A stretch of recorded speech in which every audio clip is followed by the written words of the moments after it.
December 21st, 2012. Daybreak doesn't come. All remains dark. The world has come to an end. Is 2012 the year the cosmic clock finally winds down to 0 days, 0 hope? Definitely, some of the gods will return. There's absolutely no doubt. So, over the next 2 weeks, I'm going to be covering a couple additional topics which could have fit into this video, but would have made it like an hour and 10 minutes long. And believe it or not, right now I'm really worried about making content that people actually feel comfortable clicking on. So they're going to be fun videos. They're going to be sort of tangentially related to History Channel. And it's just going to be some interesting little side voyages. And the first one is going to be talking about 2012 documentaries. And this one is just going to be fun. We're just going to shit on these. And trust me, there's a lot of funny stuff in there. So come back next week and we're going to be doing that. If you don't want to miss this, remember to go down and hit subscribe and click that bell, set it to all notifications. And follow me on Twitter if you want to stay up to date with how that next video is coming along. But more importantly, remember to go to that link at the top of the description right now to get a special discount just for you guys, my fans, at GlassesUSA.com. I can tell you guys with authority that these glasses are great because I wear them every single day, and I know you guys will like them too. So remember, go down to that link and use the code BLUE70 to get 70% off of all blue light lenses, which are intended to help protect your eyes from that extra screen time we're all soaking in right now. Check all that out and tell me what you guys think. These glasses are so good, aliens must have made them.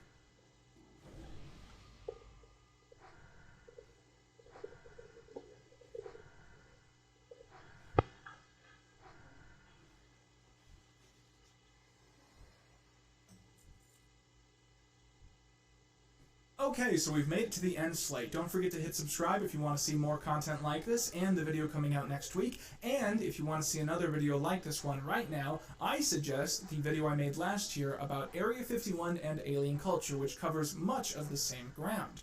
With that, this has been my Quentin Quarantine, and that's all you need.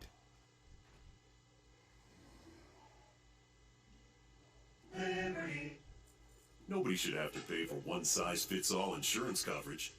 Liberty Mutual customizes your car and home insurance so you only pay for what you need. Liberty, liberty, liberty, liberty. Discover matches all the cash back you earn on your credit card at the end of your first year. It's amazing because Discover's accepted at 99% of places in the U.S. that take credit cards. Learn more at discover.com/yes. 2021 Nielsen Report. Limitations apply.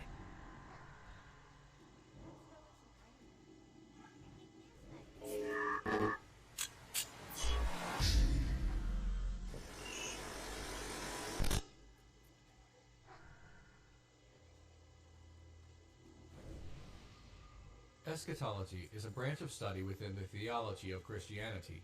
It comes from a Greek translation, roughly meaning last study or end study. This can refer to a variety of different things, such as death and the fate of the human soul, but eschatology is also widely known for studying the end times, the belief in the destruction or rebirth of what we presently consider the world. In modernity, a relatively new doctrine about the end times has become familiar among certain denominations of Christianity and in popular culture: the rapture. It's a prediction of an event in which all Christian believers will disappear from the earth itself and leave the unfaithful behind. For the vast majority of the existence of Christianity, the faithful I swear this did wasn't not that bad believe or last even time. consider this version of the rapture as a possibility. Christians believed that the event documented in the Bible, which is never called the rapture in Scripture, was simply an instance in which humans will rise and gather around Christ, and nothing more. There was and still is nothing particularly controversial about the older interpretation in mainstream Christianity, but others have extrapolated this belief into something far more elaborate: a whisking away of human bodies followed by the contents of a secondary prediction, what is called a period of tribulation, in which those who have been left behind must exist on earth and await the next phase in God's plan: judgment. Modern rapture doctrine also casts a singular Antichrist as a figure who will play the role of antagonist in this event, or series of events. Belief in this, often called pre-tribulation dispensational premillennialism, has overshadowed discussion of the Christian end times in certain parts of the world, especially due to the rise of popular media that dramatizes said event. And all of it is bunk.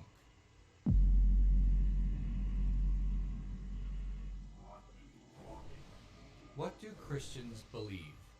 Now, if one is a Christian, one might think the answer is obvious, but when one considers that there are quite literally thousands of Christian denominations, each with their own perspective on the greater faith, the answer to that is actually incredibly complicated.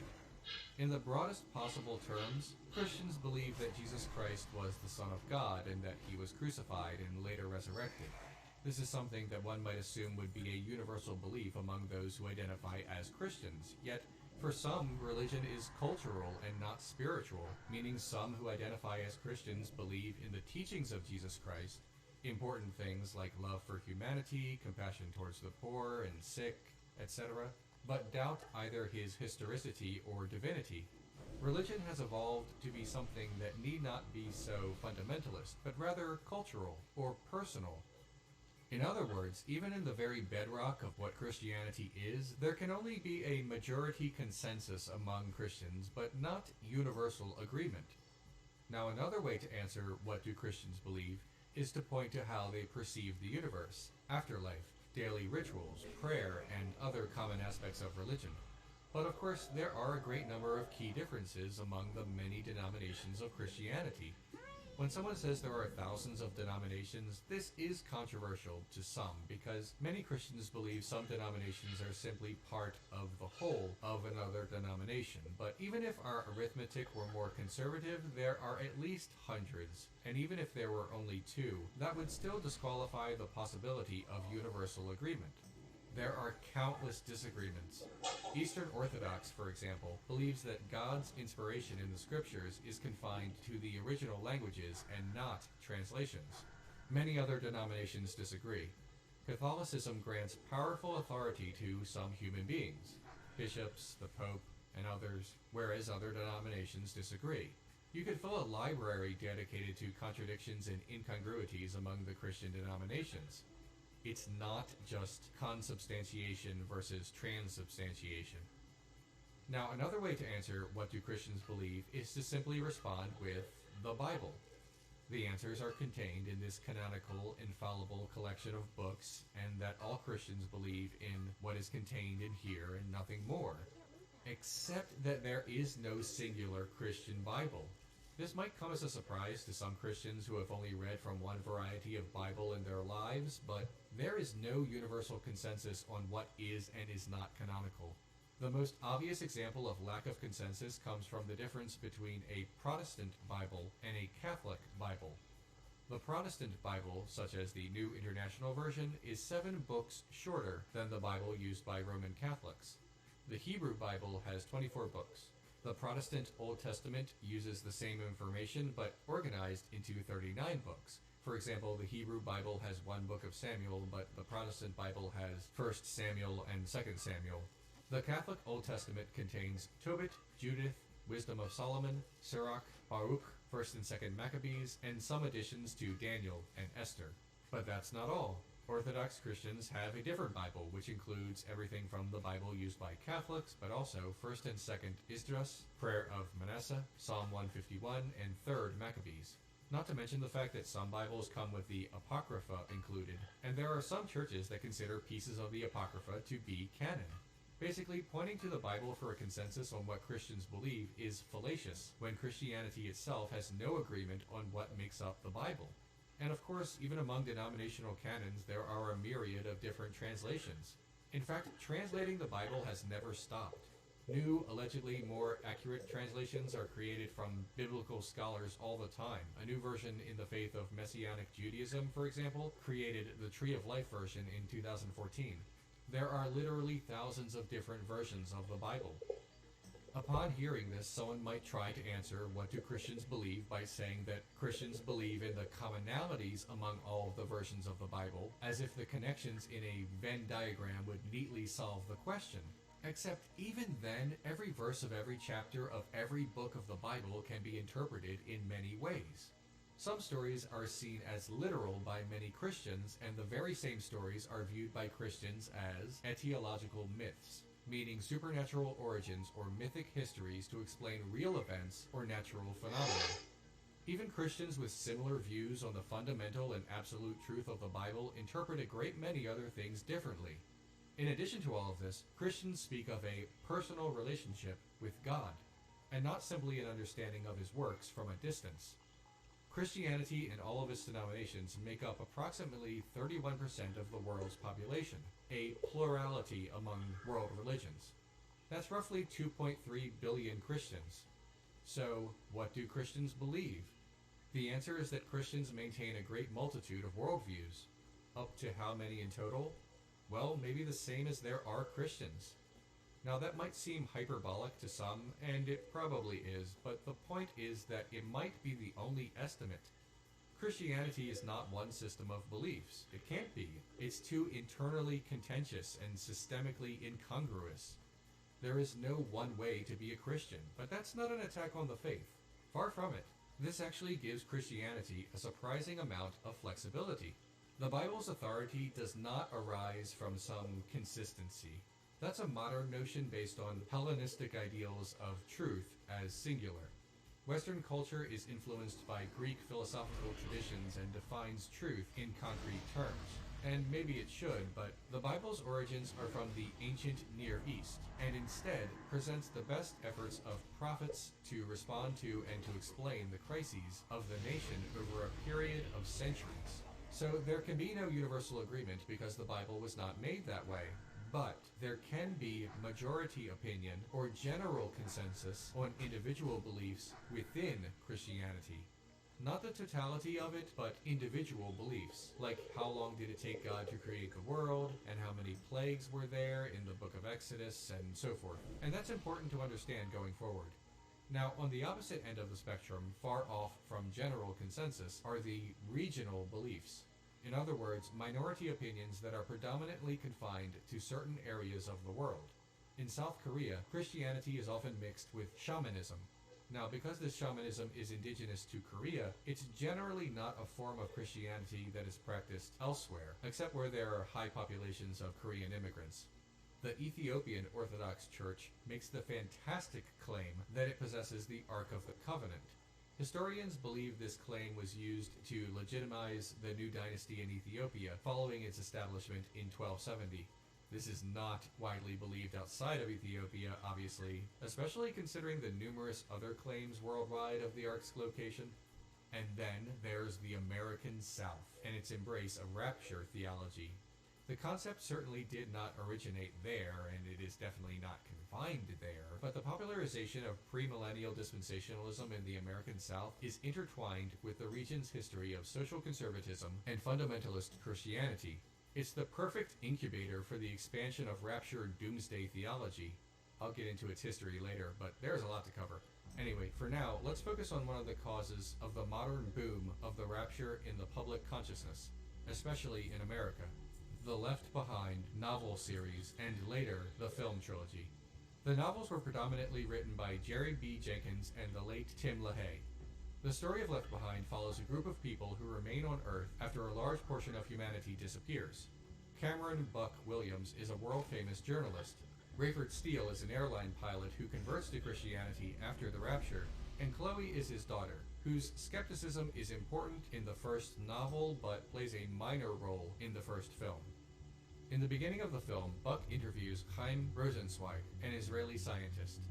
Rosenzweig has developed a new technique for growing food that the entire world could use to wipe out hunger. Suddenly, enemy fighter planes attack Israel. The sun disappears in the middle of the day, and without warning, the planes explode in the sky. Of course, Left Behind begins here and makes Israel a significant location in its story. Some Christians, including many believers in pre-tribulation eschatology, believe that the return of the Jews to the Holy Land and the establishment of the State of Israel in 1948 is part of biblical prophecy, and that the gathering of Jews in Israel is a prerequisite for the second coming of Jesus. This is a view that is especially popular in America, and specifically in conservative politics. In the film and the novel, when Israel is attacked by two nations and saved by God, this is a reference to an end of days story in the Hebrew Bible, or Old Testament, that of Gog and Magog.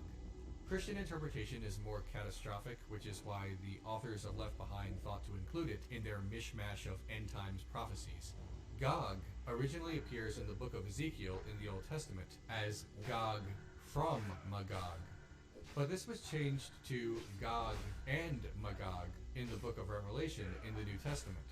The novel explicitly references the two powers being Russia and a secret alliance of Middle Eastern nations, including Ethiopia, which is absolutely not part of the Middle East, but because Ethiopia is spoken of derisively in the Hebrew Bible and Christian Old Testament, it gets shoehorned in here too.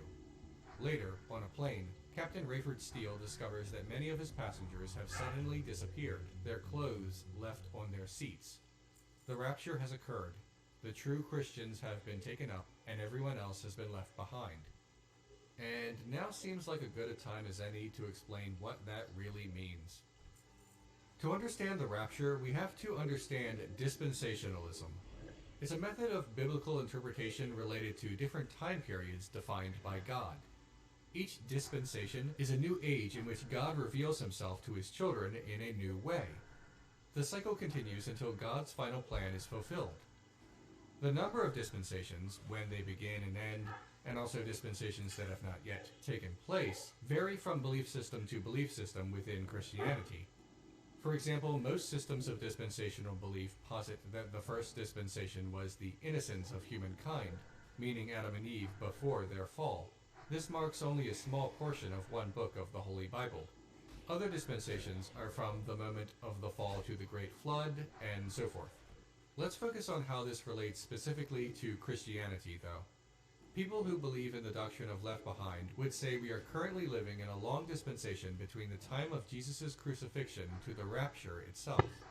The dispensation they believe we are all working towards is the 1,000-year reign of Jesus Christ sometime in the future.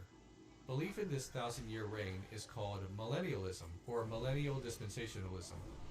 Post-millennial dispensationalists believe we will receive the 1,000-year reign, so something to look forward to, and then the second coming of Jesus Christ and his judgment. Premillennialists, or premillennial dispensationalists, believe that Jesus will return to earth for one reason or another, and then we will have the 1,000 years before final judgment. These may sound at a glance like minor differences. I mean, we are all getting Jesus in the end, but they diverge to create entirely disparate outlooks on God's judgment. Premillennial dispensationalism itself divides into a few categories. Some denominations and faiths have their own variations. The Jehovah's Witnesses have their own special version, for example, but for our purposes, when the term premillennial dispensationalism is used here, it will be shorthand for pre-tribulational dispensational premillennialism espoused by evangelical Protestant Christians. That's just really cumbersome, so premillennial dispensationalism for short. This is what Tim LaHaye and Jerry B. Jenkins helped popularize. To LaHaye and everyone who bought into this, the end times go thusly. First, the rapture happens, and true Christians disappear from earth and appear in heaven. Then there are 7 years of tribulation, bad times with the Antichrist. Then we get our 1,000 years of good times before the final judgment.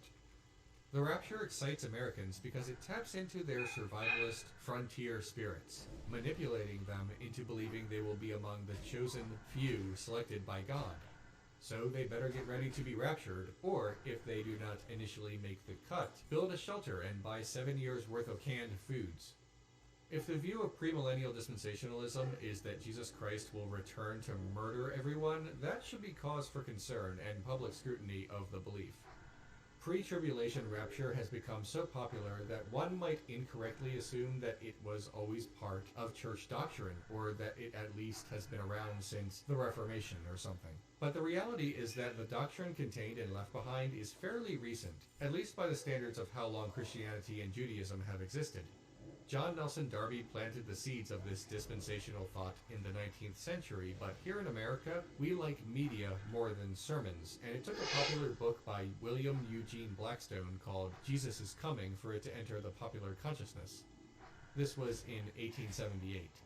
This means that while the rapture is only a small blip in the history of most countries, it has been a topic in Christianity for a large percentage of the comparatively short history of America. So if the rapture seems ubiquitous in America, but not in other countries with high Christian populations, that may be why. The rapture grew because of books and movies, notably Hal Lindsey's The Late Great Planet Earth and the incredibly creepy film A Thief in the Night. Then LaHaye and Jenkins put Left Behind together in 1995, and wouldn't you know it, this was right around the time when the internet could help this spread like a plague. So let's examine why premillennial dispensationalists believe in the rapture. I mean, besides as a political tool. This is Thessalonians chapter 4, verses 13 to 18. It says that the Lord will descend from the heavens with a shout, and that we who are alive will be caught up in the clouds. First of all, how can this supposedly secret rapture happen when it is supposed to begin with a shout? When Jesus returns, nobody is going to miss that. Second, people who actually know the Bible would say that this alleged event cannot be accomplished apart from the resurrection and punishment of the unrighteous, because the very next chapter talks about this whole thing being the day of the Lord, which also brings judgment on the unrighteous. Basically, this chapter is meant to teach Christians that the resurrection of Christians and destruction of the wicked occurs on the same day. There is no 7-year tribulation or any other time period between them.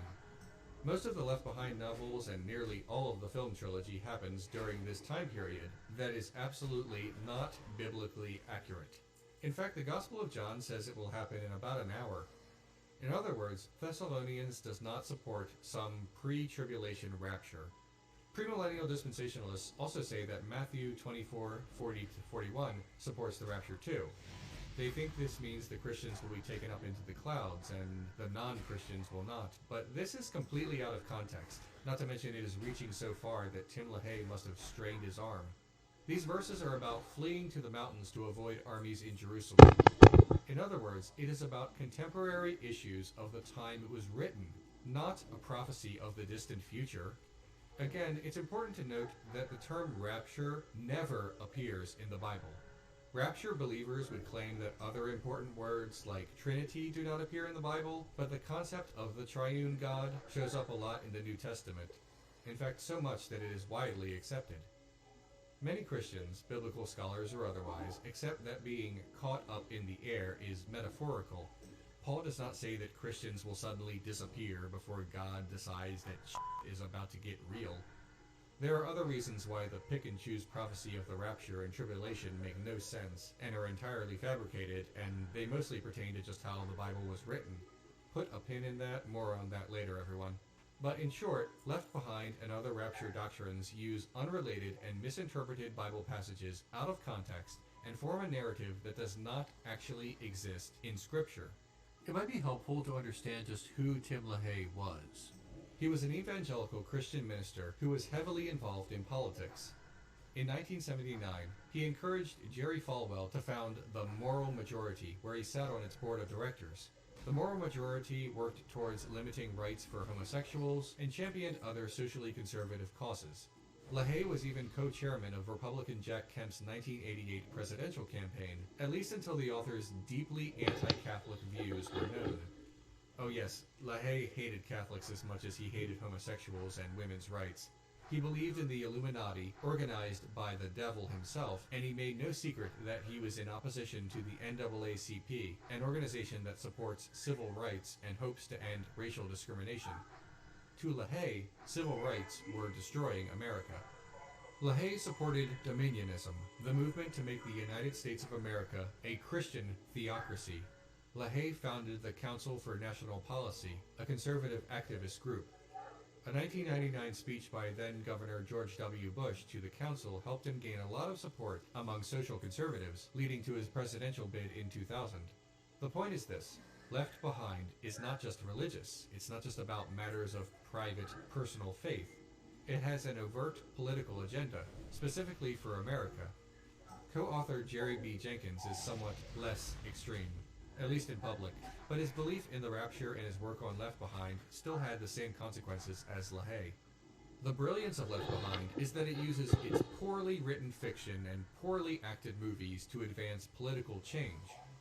The real danger of premillennial dispensationalism is that believers take this view and follow it into the political arena, either as voters or as elected officials. LaHaye believed in Earth's destruction and the creation of a new Earth, a new planet. The first destruction, he claimed, will be by fire, and the second destruction will destroy the atmosphere. He falsified a distinction among three different heavens in the Bible: the atmosphere, which he called the abode of Satan, and another heaven among the stars. Only after destroying the terrestrial heaven and the atmospheric heaven will God allow us to have the third heaven in outer space. Belief that the atmosphere is ruled by Satan and can be neglected allows for premillennial dispensationalists to ignore climate change and other environmental issues. Social conservatives in America want the population to believe climate change is a hoax, and one of the tools they use is rapture theology. Disasters are blamed on prophecy instead of natural phenomena, some of which is influenced by human effect on the environment. Ever heard a preacher or Christian conservative politician say that a hurricane was God's wrath on homosexuals or feminism? It's ignorant, sure, but it's also a means in which to obfuscate the causes of climate change, just like Tim LaHaye wanted. Religious belief influences environmental politics as much as energy lobbyists. In fact, even without the whole Satan is in the air thing, prophecies of an impending doomsday promote carelessness with our planet in general. If the world is in the process of being obliterated by God, they rationalize, then why even bother investigating alternative energy sources or being good custodians of our planet? In fact, why bother with anything? Premillennial dispensationalists have adamant religious convictions, and yet their attitude, in contradiction, creates a kind of paradoxical nihilism. Left Behind supports military expansion in the Middle East and strengthening ties to America's greatest military ally in the region, Israel. Premillennial dispensationalists and evangelical Christians in general believe that this is the land of Jesus Christ's return. Evangelicals hoping to keep Israel a Jewish state might seem contradictory, but not if you listen to the eschatological endgame. A lot of Christian end times theology revolves around the idea that the Jewish people must control Israel, specifically Jerusalem, and the Dome of the Rock. These events, they believe, are necessary for the return of Christ. American ties with Israel are a lot more complicated than that, but this eschatological aspect of it bolsters American public support of the two nations' continued relations. Evangelicals control more than 60,000 American radio stations. They meet in 25,000 member megachurches. They are everywhere from local school boards to Congress. Evangelical is poorly defined, as it can sometimes include and sometimes exclude some Christian denominations, but by most accounts, they are about 1/4 or 1/3 of America. Belief in the rapture exists elsewhere in the world, but when people say it is a uniquely American problem, it is a reference to both these demographic statistics and to its effect on American military interventionism in the Middle East. To sum up, the rapture is definitely not real, even for devout Christians, and belief in an imminent doomsday has had and will continue to have severe political and environmental consequences. Following the rapture, Rayford Steele goes home to discover that his Christian wife has disappeared. He finds a Bible and throws it at a mirror in a moment that is one part movie cliche and another part embarrassing. But then, oh look, he picks it up and begins his path to becoming a born-again Christian. He reads the Word of God, except even devoutly Christian biblical scholars know that is not exactly true. I'm going to try to explain thousands of years of history and Bible scholarship in about 15 minutes. Don't blink. The Holy Bible was written by a great many people, and the individuals who were, through tradition, originally attributed as the authors have, in many cases, been disproved. The first 5 books of the Bible, for example, are sometimes called the 5 books of Moses because tradition insisted that Moses himself wrote them, even the parts after he died somehow, leading to the term Mosaic authorship. This is not believed among biblical scholars today for reasons we will tackle. Mosaic authorship is a belief held only by holdouts and deeply conservative divisions of Christianity and Judaism, and among those ignorant of the evidence. The problem with explaining this to a devout Christian or Jew who has never heard of it is that it sounds like the same smug assertion of an angry, anti-religious ranter. In reality, this assertion is usually in the preface of the Bible itself. My physical copy of the English Standard Version reminds the reader that the Old Testament was a product of many authors, most of whom are anonymous. In fact, biblical authorship is referenced in almost any standard introduction to the Old Testament or New Testament, in countless commentaries on the Bible, and in most university and seminary courses on the Bible. Everyone who is educated in these matters is aware of this. It is not controversial among scholars anymore, yet it is still not widely known or understood among laymen. That's good, huh? Scholars have been studying the question of authorship for centuries. We gotta get rid of that Contrary to toilet, what I guess. one might think, Yeah, most that's of the it. investigators were trained Oh, in no, religious that's good. traditions and knew That's the some of that Bible other as well as those who accepted the traditional answers.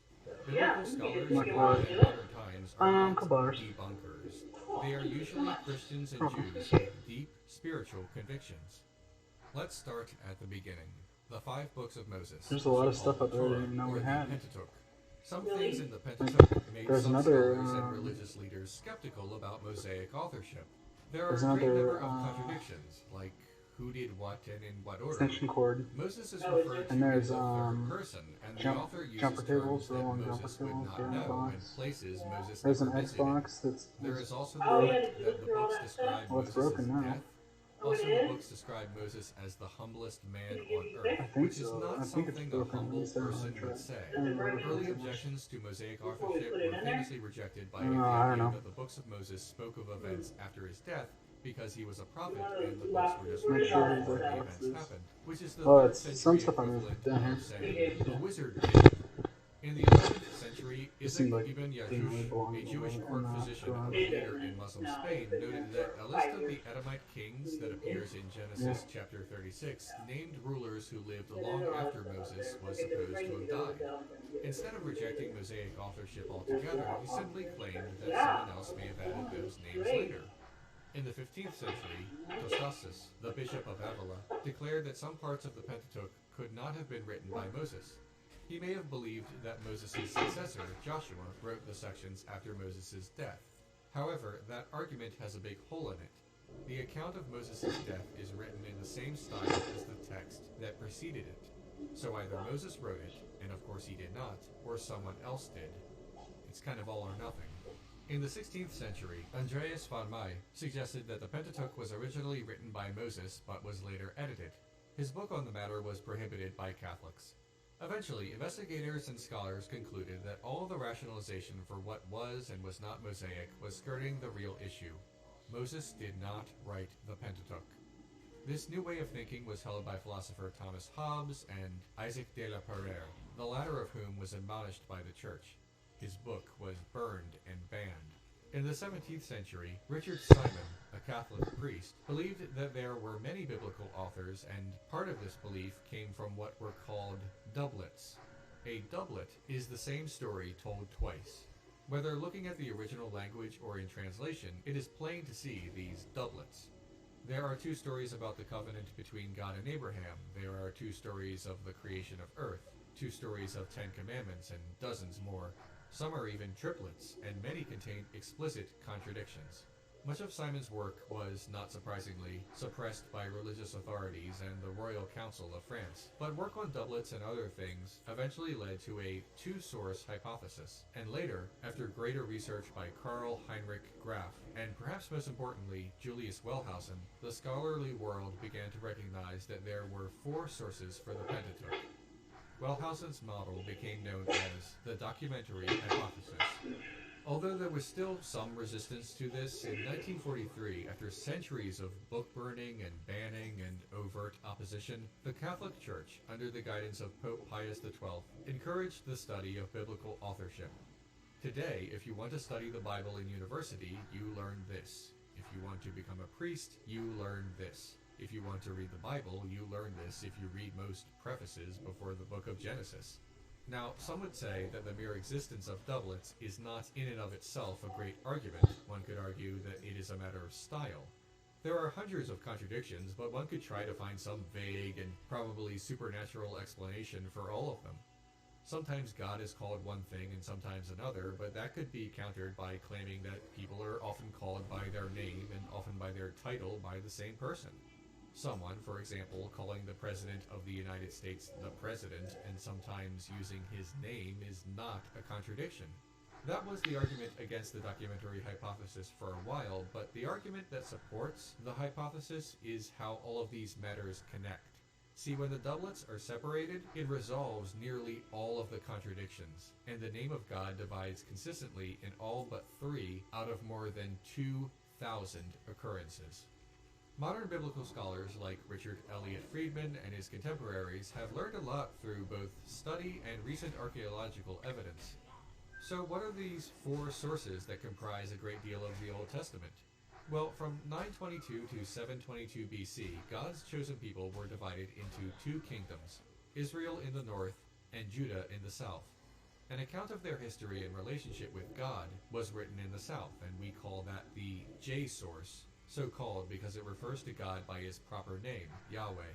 In German, this starts with a J. The J source has stories about the Garden of Eden, Mount Sinai, and a great many other things. J is believed by modern scholars to have been written in the southern kingdom of Judah based on many instances in the text that honor their past, their rituals, and their people. In the northern kingdom of Israel, an author, most likely a priest, created a separate text that we now call the E source, so named because it refers to God as El or Elohim. It is generally translated in English simply as God. It also includes stories about Moses and the revelation on the mountain, although there are noticeable differences, including the name of the mountain itself. The 2 sources are purposefully biased towards their respective political leaders and ancestors. The story of the blasphemy of the golden calf, for example, is a shot across the bow. The stories were not only historical and spiritual, they were political. In the text of the J source, God promises Abraham the land from the river of Egypt to the great river Euphrates, which just so happens to match the borders attributed to David, the first king of Judah. In J, the Ark of the Covenant is very important, but it is never mentioned in E. The Ark was located in Judah, where J was written, not in Israel, where E was written. There are countless other religious and political examples, but to sum up, J was either written by the priests of the southern kingdom of Judah or someone connected to its royalty, or both. E was likely written by the Shiloh priests of the northern kingdom of Israel. In 722 BC, the Assyrian Empire invaded the kingdom of Israel, which meant there was no longer a border between the 2 peoples. An editor combined J and E into a single work. This editor is sometimes called the redactor, or RJE. The 2 sources contradict one another, but these contradictions could not be removed because it would mean removing huge parts of the text, a compromise that would benefit neither side and destroy centuries of history. Instead, they were combined in such a way that these contradictions were apparent but acceptable to both kingdoms. Another text that became part of the Pentateuch was the P source, so named because of its concerns with the priesthood. Most scholars now believe it was written after J and E were combined, but there is some debate over exactly when. Scholars previously thought it was written much earlier. The D source is called this because of the Book of Deuteronomy, and it had its own biases and political machinations. Although we do not have all the answers or universal consensus, because, like I said, there never is, much of the Old Testament's authorship has been uncovered. Many scholars even have a name for the editor of the Pentateuch: Ezra, an Aaronid priest and an important biblical figure. The canonical Gospels of Matthew, Mark, Luke, and John follow a different path than that of the Pentateuch, but with some similarities, including the political bent. The authorship question has been hampered by traditions that state the writers of the Gospels were first-hand accounts of either Jesus' 12 apostles or companions of the apostles, depending on the Gospel and interpretation. The Gospel of Mark was likely written first between 66 and 70 AD in Rome during Nero's persecution of early Christians. The hypothesis that Mark was written first is called Markan priority. Its main rival is Matthean priority, which is a minority scholarly opinion, but regardless of which was written first, all were written long after the death of Jesus Christ. Regardless of whether Mark or Matthew were written first, the other 3 were clearly influenced by the first, meaning 3 of the 4 Gospels were not first-hand accounts of the life of Jesus Christ, and quite possibly none of them were. Most biblical scholars reject these traditional attributions of authorship, and again, most biblical scholars are not debunkers, but are actually devoted Christians and Jews. It's important to understand that saying a gospel was not written by a member of Jesus' inner circle is not some gotcha accusation that denounces the Bible. It's just what most educated Christians have come to understand. Searching for biblical authorship is not an attack. It's the search for truth and greater meaning in what are arguably the most influential writings in human history. The Gospels were also highly political, as was the Book of Revelation, both subjects which will be tackled later. Hang on, they're coming. So, why is this important to understanding Left Behind and premillennial dispensationalism? Because understanding that the Bible has always been political is a prerequisite to understanding that Left Behind is political.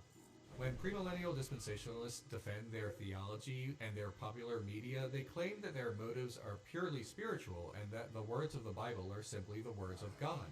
Even among the most devout Christians, it is unthinkable that God told the divided kingdoms of Israel and Judah to prop themselves up politically in their sacred texts and write scandalous, damaging rhetoric about other members of God's chosen people living just across the border. It is unthinkable that God told the authors of the Gospels to write anti-Semitism into the Bible and absolve the Romans of their role in the death of Jesus Christ as a means of placating Roman leaders. And if it is unthinkable, then what remains is that human beings made these decisions. The Bible has always been used for political ends. It was written into the Pentateuch and the Gospels. The politics of the Bible are terrestrial. They are of earth, not heaven. And so, the politics of the Bible have come full circle. In modern times, the authors of Left Behind and the other premillennial dispensationalists spread conspiracy theories about the United Nations, fostering xenophobia. American premillennial dispensationalists use their twisted interpretation of the Bible to manipulate politics, especially concerned with the Middle East. The other reason why it is important to understand how the Bible was created, to understand premillennial dispensationalism, is that their defense of, well, it can't be wrong or hateful, it's in the Bible, does not add up when one takes into account its authorship. The Bible was made by many people over many centuries. Premillennial dispensationalism takes a verse from the Old Testament here and a verse from the New Testament there, and forces these pieces together. But considering the books of the Bible were written by different people with different agendas in different centuries, they were not meant to fit together. The novel series narrates Rayford's indoctrination into both Christianity and premillennial dispensationalism, but a movie is a movie, and it shortcuts Rayford's born-again status without much soul-searching. Buck meets with Ritz, who believes the event was actually caused by extraterrestrials. Ritz seems to be the only dissenting theorist in the film, as everyone else throws their hands up in confusion or accepts that this was the rapture. Both the novel and the film frame the alien invader theory as ridiculous and something to be dismissed, but it is not functionally different from the actual religious belief, a mass abduction by a power above Earth. UFO conspiracy theorists are nutty, but Left Behind takes time from its evangelism to say their bizarre theories are wrong, but our bizarre theories are right. Buck investigates the death of Dirk, a paranoid friend of his. Buck seems to know a lot of people like that, but whatever. Dirk was onto something big, like maybe the United Nations taking over the world with the help of the Antichrist or something. But nothing implausible like space aliens, of course. Rayford meets up with Pastor Bruce Barnes, a Christian who is not good enough to be raptured because he had reasonable doubts about the existence of God. Barnes dedicated his life to his church and his parishioners. He does good deeds, he preaches the Bible, his church undoubtedly does charity work, perhaps for the poor. Yet, because he sometimes had doubts about whether God exists, the authors of Left Behind believe he is presently unworthy of salvation. This is not exclusive to these authors, though. Sometime after the Protestant Reformation, belief became seen as the core of Western religion. Churches formed, split, and even made war over differences in doctrine. Which is really more important, belief or action? Is faith without action better than action without faith? Is belief without action better than acting despite disbelief? Which has a better outcome? What if your actions contradict your beliefs? For example, a Christian might believe in Jesus Christ's golden rule in the Gospel of Luke, do to others as you would have them do to you. But what if this Christian believes this and believes in Jesus Christ who said it, but does not treat others well at all? Many Christians would argue that God wants his children to both believe and treat others well. But in Left Behind, it seems clear that belief is given greater weight and importance over action. Pastor Barnes is a decent man by almost any metric, but his education about the Bible has left him with some understandable doubts, and for this alone, he is left on earth outside of the grace of God. This is why evangelicals have a reputation of recruitment over action, creed instead of deeds. Rayford and Bruce watch a tape of another pastor. He made it in case the rapture happened in his lifetime and wanted to leave everyone instructions, and I really wonder if people do this. Later, when they watch more, the pastor invokes good old Thessalonians as evidence of what just happened. For the Lord himself will come down from heaven with a loud command, with the voice of the archangel, and with the trumpet call of God. And the dead in Christ will rise first. After that, we who are still alive and are left will be caught up together with them in the clouds and meet the Lord in the air. And so we will be with the Lord forever. Yeah, except none of that happened in the movie or novel. The Lord did not come down from heaven with a shout, and there was no voice of the archangel or the trumpet of God, and the dead did not rise. But sure, besides all that, exactly what happened. Buck and company learned that the temple in Jerusalem will be rebuilt, which premillennial dispensationalists believe is a sign after the rapture related to the Antichrist being revealed. Speaking of which, Nicolae Carpathia pops up on television and brings about global nuclear disarmament.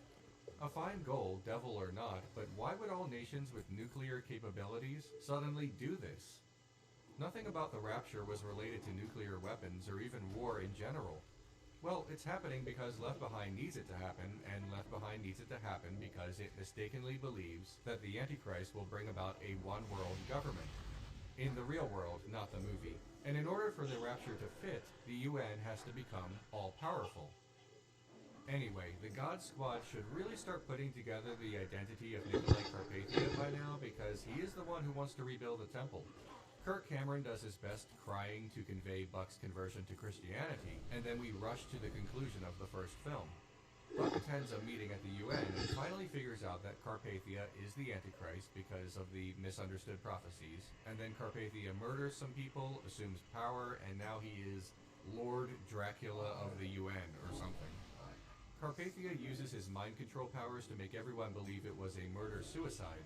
Buck's voiceover narration tells us that the next 7 years are going to be the worst mankind has ever seen. Maybe, maybe not, but the next two movies are definitely going to meet that criteria.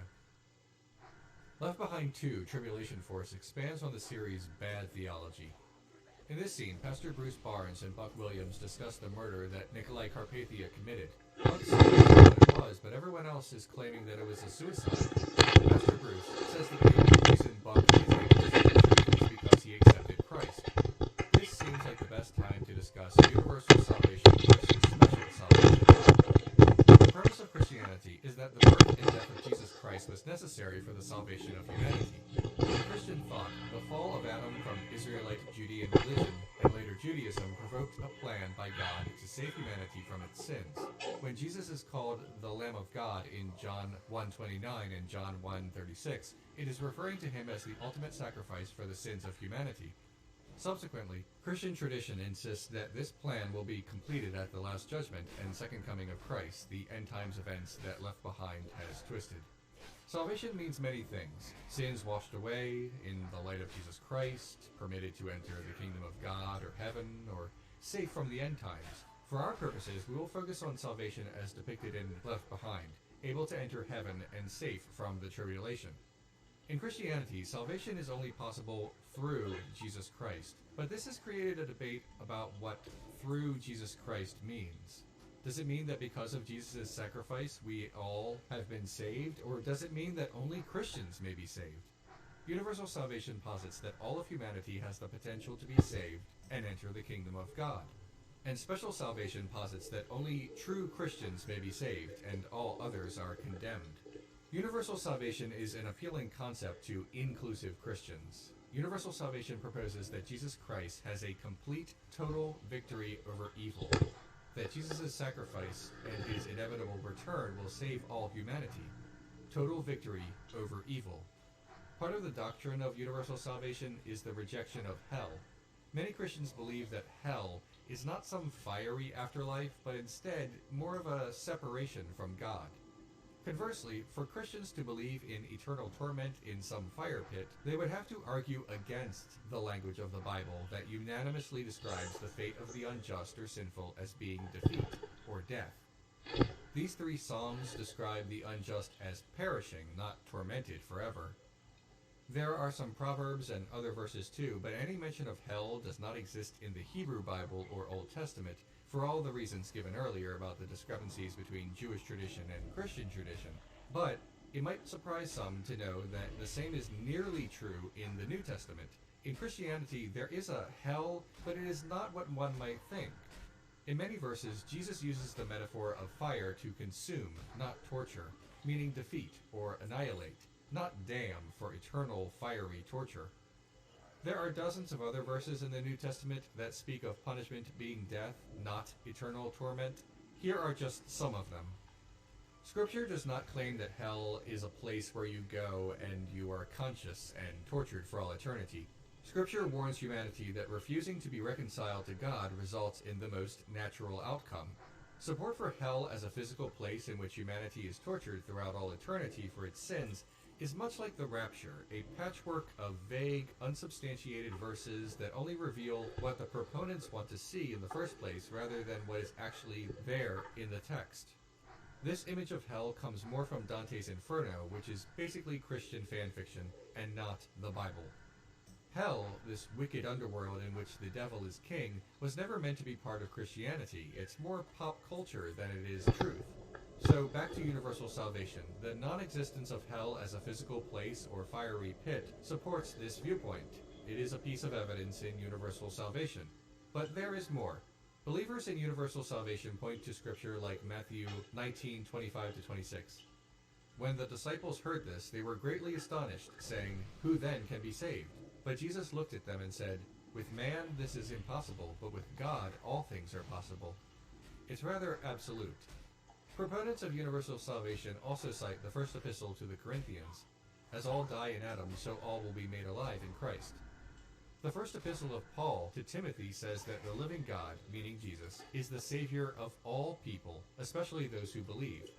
Notice it references people who believe and people who do not believe, and yet it says that Christ is Savior to all of them, especially to Christian believers, yes, but not exclusively. To even a casual observer, that would seem like case closed, universal salvation. This could go on and on, but the point is that there is a great deal of scriptural evidence that points towards universal salvation. Believers in special salvation, like Tim LaHaye and the disciples of Left Behind, have the opposite approach. They point to the Gospel of John, chapter 3, verse 16. "For God so loved the world that he gave his one and only Son, that whoever believes in him shall not perish but have eternal life." It sounds rather important. It's why sports fans hold this verse up during games. It does say that believers in the Son of God, Jesus Christ, will have eternal life. But opponents would say that it does not exclusively say only believers. Believers in special salvation argue that if universal salvation exists, why would anyone be a Christian? Well, that question can be best answered with another question for Christians. Do you believe it is more important that everyone is loved by Jesus Christ, or that everyone on earth goes to the same church on Sunday? Your answer should tell you a lot about your beliefs. Also, Christian opponents of universal salvation, those who believe in special salvation, should know that there exists other benefits to being Christian than salvation. Going back to the book of Timothy, it says especially those who believe in the Savior, meaning there may be some added consideration, some added benefit, not to mention the community that belonging to Christianity gives oneself. Also, if one opposes universal salvation on the grounds of disliking or feeling special, then one would have to admit some level of pride, which itself is a sin.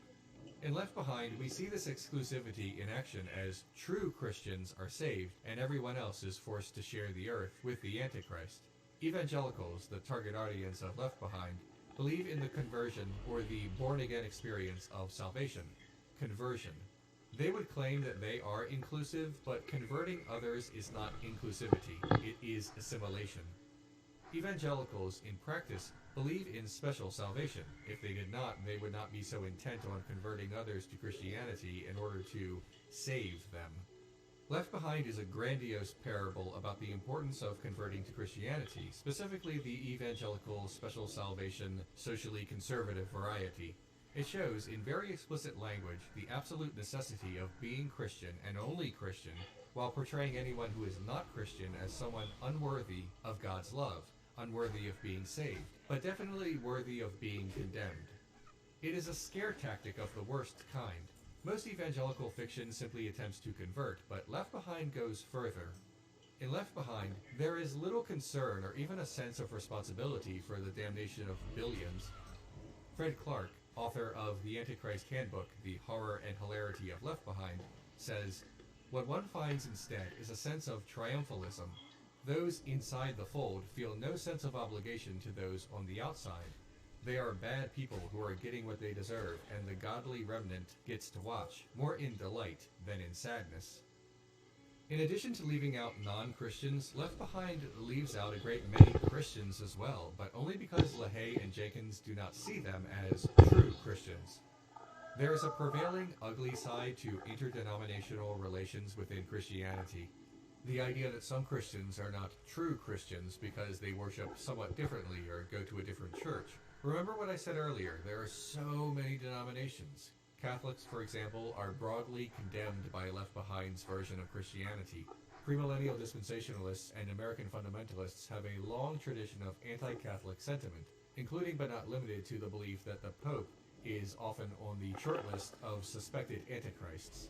In the novel series, the Pope is a true Christian who has been taken in the rapture, but this is because, as the novels explain, this Pope is saved only because he embraced the teachings of Martin Luther, the father of Protestantism. This is a way of both condemning Catholicism within its story, but also throwing the Catholics a bone and saying that their Pope was saved. A way for the authors to have plausible deniability for their anti-Catholic hatred. Of course, outside of the novels, Tim LaHaye stated that he believed Catholicism was a false religion and pseudo-Christianity. Later in the novel series, there is a new Pope, a more traditional Roman Catholic, of course, and he is one of the villains of the story. He helps establish a one-world religion called the Enigma Babylon One-World Faith, working alongside the Antichrist. He is later murdered. All Catholics, many Christians who have reasonable doubts, and really anyone besides the narrow version of Christianity as explained by the authors, are not saved in the rapture in Left Behind. Now one might wonder why all of this universal salvation and special salvation matters to anyone outside of the faith of the authors of Left Behind. Why should Jews, for example, care if Christians think they are not good enough for their heaven? Why should Catholics bother with the salvation beliefs of Protestants? Because it's a judgment of character, and it engenders bigotry, unearned righteousness, and blind faith without cause. Let's delve into the character of Nikolai Carpathia. When we were first introduced to him in the first film, characters remarked that he is a Mother Teresa figure, and that if we all behaved like Carpathia, we would just be one big happy family, suggesting he is world famous for just being the best. The unanimously named nicest guy in the world, and of course he's the Antichrist. He's literally Satan made flesh. This is slowly revealed over the course of the first film. Following the disappearance of the world's true Christians, Carpathia assumes control of the United Nations, and has the world reject all previous religions in favor of a unified, singular vision of the future. In the real world, believers in the coming rapture and other end-times-obsessed Christians cite the formation of the United Nations as a key development in the end of the world as we know it. This is because a prophecy of a global one-world government is compiled from verses in Revelation and Daniel. Believers in this cite Revelation chapter 13, verse 1, Daniel chapter 2, verses 41-42, and Daniel chapter 7, verses 16 through 24. The 10 horns are 10 kings who will come from the kingdom. After them another king will arise, different from the earlier ones. He will subdue 3 kings. He will speak against the Most High and oppress his holy people, and try to change the set times and the laws. The holy people will be delivered into the hands for a time, times and half a time. Now, this does not actually say New World Order or United Nations or anything remotely resembling that, but bear in mind that religion and politics feed each other. Xenophobic ideas that historically flow through social conservatism breed interpretations of the Bible that reflect the same nationalistic outlook. There is a lot of overlap in the Venn diagram of people who believe in the rapture and people who believe in the United Nations black helicopter conspiracy theory, and that is not a coincidence. The United Nations is simply a voluntary diplomatic cooperative, not the devil. Left Behind speaks of the UN as an all-powerful, villainous organization because this is also how the target readers and viewers of Left Behind think of the UN or any other international cooperation or multinational treaty. By portraying Nikolai Carpathia, the new head of the United Nations, as the single greatest threat to Christianity and humanity at large, the authors of Left Behind help popularize and legitimize fears that are both politically socially conservative and also theologically bunk. And that brings us to the Antichrist. In order to understand the Antichrist and how poorly this theology fits into Abrahamic faiths, we need to first understand certain concepts in ancient Israelite Judean religion. In Israelite Judean religion and later Judaism, there is no devil. The Satan in the Hebrew Bible occurs a few times, such as in the book of Job, Numbers, and Zechariah, but the Satan is simply a member of the Divine Council, one of God's minions whose function is to investigate affairs among the Israelites and to act as prosecuting attorney. It was never meant to be a proper name. It's only in later Jewish but more significantly Christian thought that the term loses the definite article from the Satan to a proper name, Satan. Satan in Christianity is almost a kind of ancient, alternate universe fan fiction, taking a character from Judaism and completely changing his meaning to suit the purposes of the author. In Israelite Judean religion, the Satan worked for God.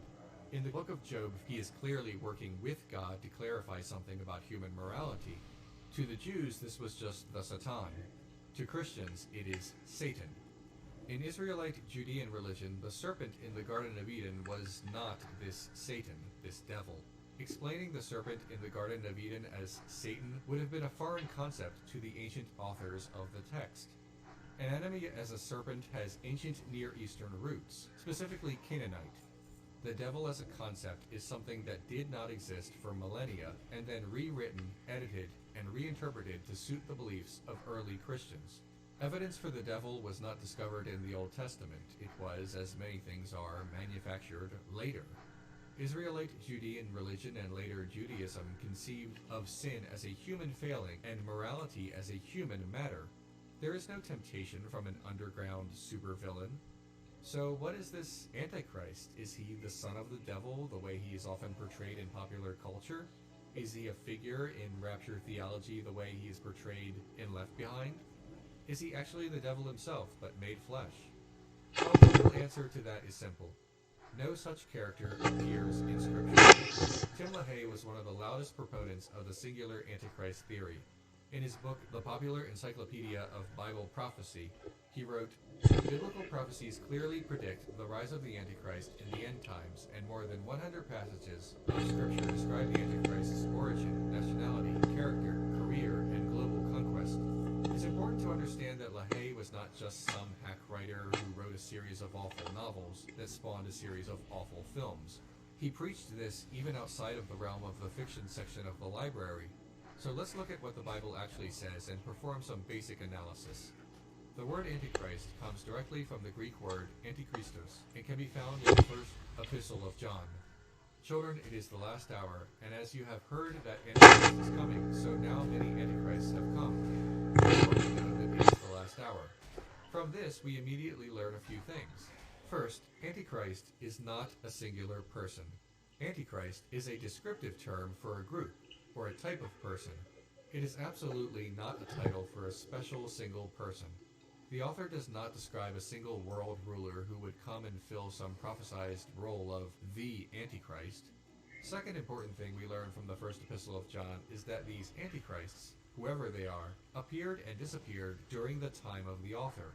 They went out from us, but they were not of us, and they might be made manifest that they were not all of us.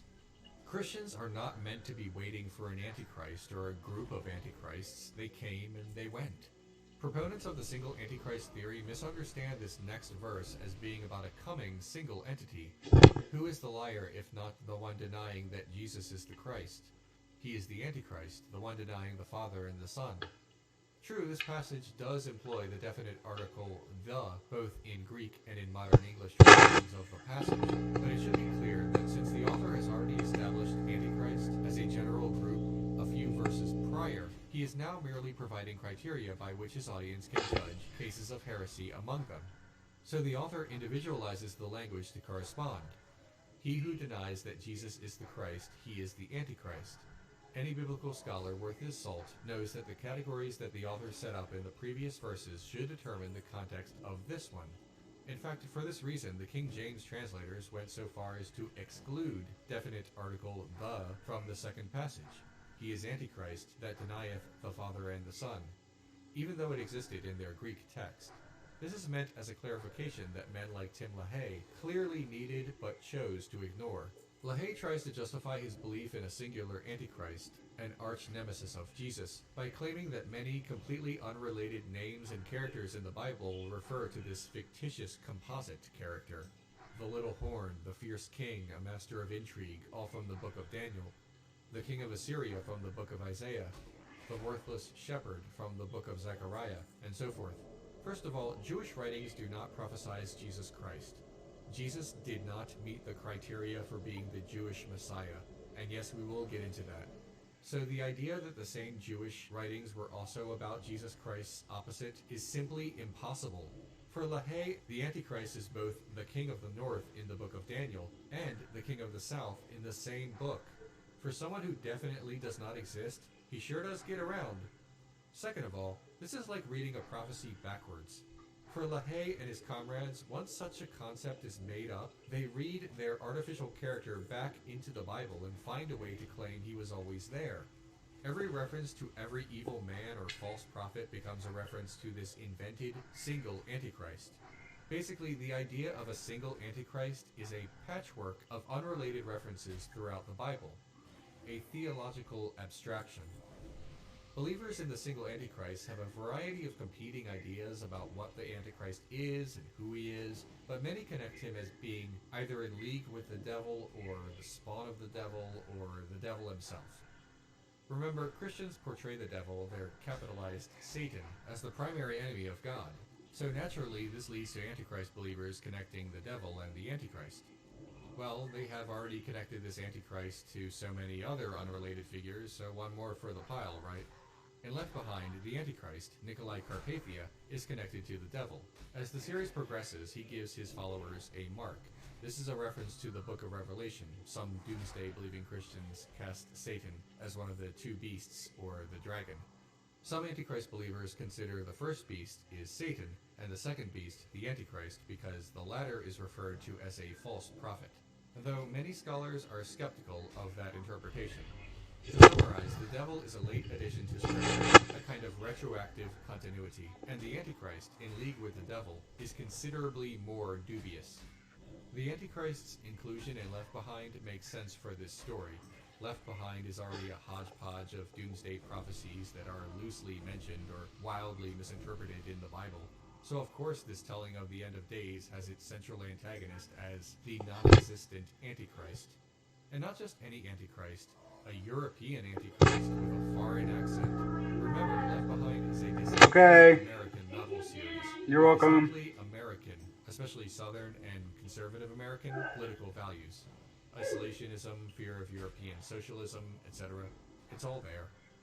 Carpathia's ascent to power is absolutely ridiculous. Left Behind suggests that the disappearance of Christians leads people to lose their faith and be more willing to trust this charismatic Antichrist. They abandon their previous beliefs, form a unified world government, adopt a single currency, and become a secular global powerhouse with the United Nations as its center. In reality, religious faith actually is more likely to increase following a disaster, not decrease. Statistically speaking, a catastrophe will lead to conversions and renewed interest in one's faith. There are a lot of studies that confirm this. Most Christians know that the existence or non-existence of God is not dictated by whether or not bad things happen. Something bad happening is not proof alone that one's religion is false. A completely unexplainable event like the rapture as depicted in Left Behind would be the closest mankind has ever come to widespread proof of the supernatural or God himself. But Left Behind portrays people who are not Christian enough to be spared the tribulation as fickle and easily swayed, enough to abandon modern spirituality as well as our political and economic systems almost overnight. So Buck says he needs to meet with Nicolae Carpathia because if he does not, the Antichrist may become suspicious. But first, church. Pastor Bruce Barnes tells his congregation about the rapture, and this scene plays out like baby's first rapture brainwashing. Bruce says that everyone who believed in Christ was taken. Nobody in the crowd bothers to ask him why he, a pastor, was not taken. We, the audience, are previously told that the pastor's faith was not strong enough, but if a Christian pastor told me that all Christians are gone, I would have questions for him.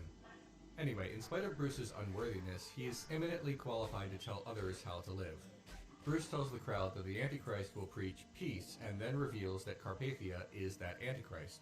Then, just to make sure, Left Behind tells non-Christians how ignorant they are. Immediately after Bruce says that the Antichrist will preach peace and that he is Carpathia, an old man stands up and says Carpathia can't possibly be the Antichrist because he preaches peace. To Left Behind, we are all dummies. Bruce tells everyone to reject the Antichrist, the false savior, because there is only one savior, Jesus Christ, and only through believing in him can we be protected, further hammering in the concept of special salvation. Bruce also mentions the four horsemen of the apocalypse, figures from the book of Revelation. The title comes from the Greek word apocalypsis, meaning revelation or unveiling or disclosure. The English word derived from this, apocalypse, has come to mean the end of the world, but that is not what apocalypsis meant. It had a far more positive meaning that we have perverted into something dire. Although doom and gloom premillennial dispensationalists would claim otherwise, most theologians consider the revelation a message of hope for Christians, and most biblical scholars know that the revelation is not a vision of the future, but a message about late 1st century politics, both religious and secular. The revelation has a particular audience in mind, John to the 7 churches that are in Asia. It goes on to say that the churches are in 7 cities in Western Asia Minor. Those cities were Pergamum, Thyatira, Sardis, Philadelphia, Smyrna, Ephesus, and Laodicea. Basically modern-day Turkey. John describes the challenges facing these churches.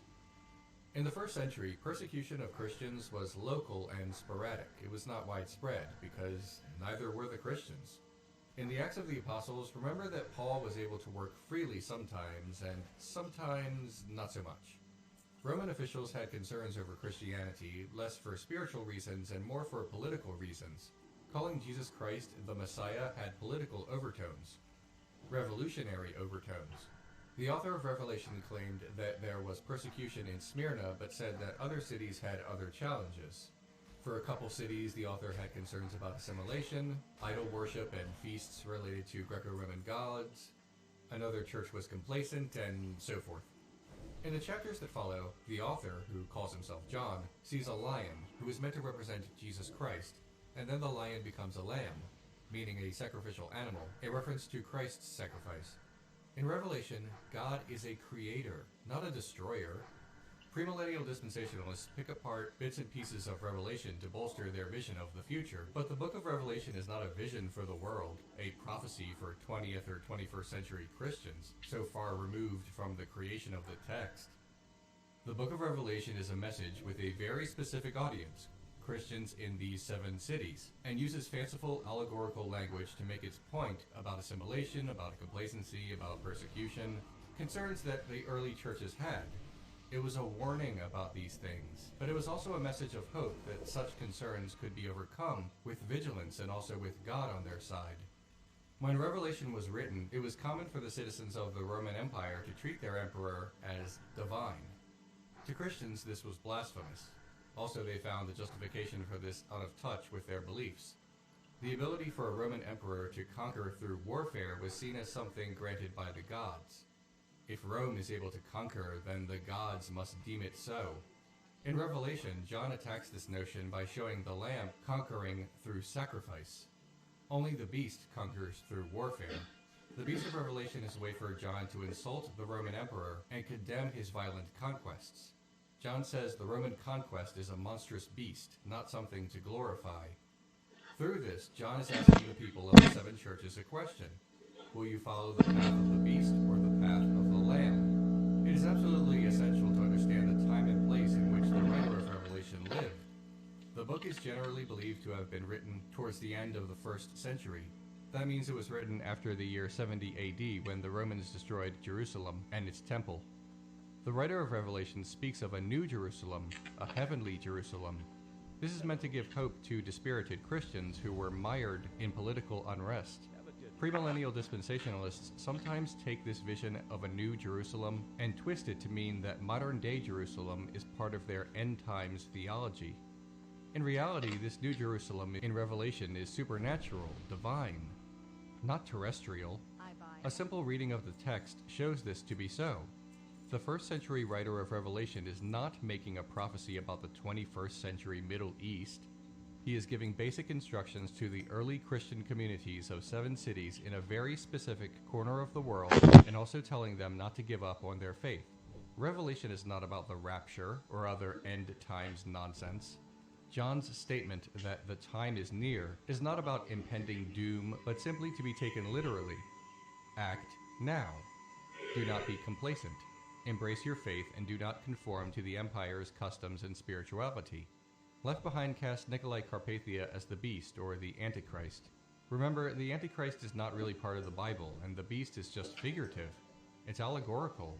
In the novels and the films, Carpathia places the mark of the beast upon his followers. To the authors of Left Behind, the beast is the coming Antichrist, a man such as Carpathia. To the author of Revelation, the beast is just the Roman Empire. Some scholars believe John specifically meant Emperor Nero, whose rule ended a few years before the completion of the Book of Revelation. Gematria is a Jewish interpretive method that assigns numerical values of Hebrew letters to words and phrases to find their deeper meaning. Sometimes such values are coincidental, and sometimes they are intended by the writer. In Revelation, it says that the number of the beast is that of a man, and his number is 666. This is an explicit reference to Gematria. That much is clear, but interpretations beyond that are varied.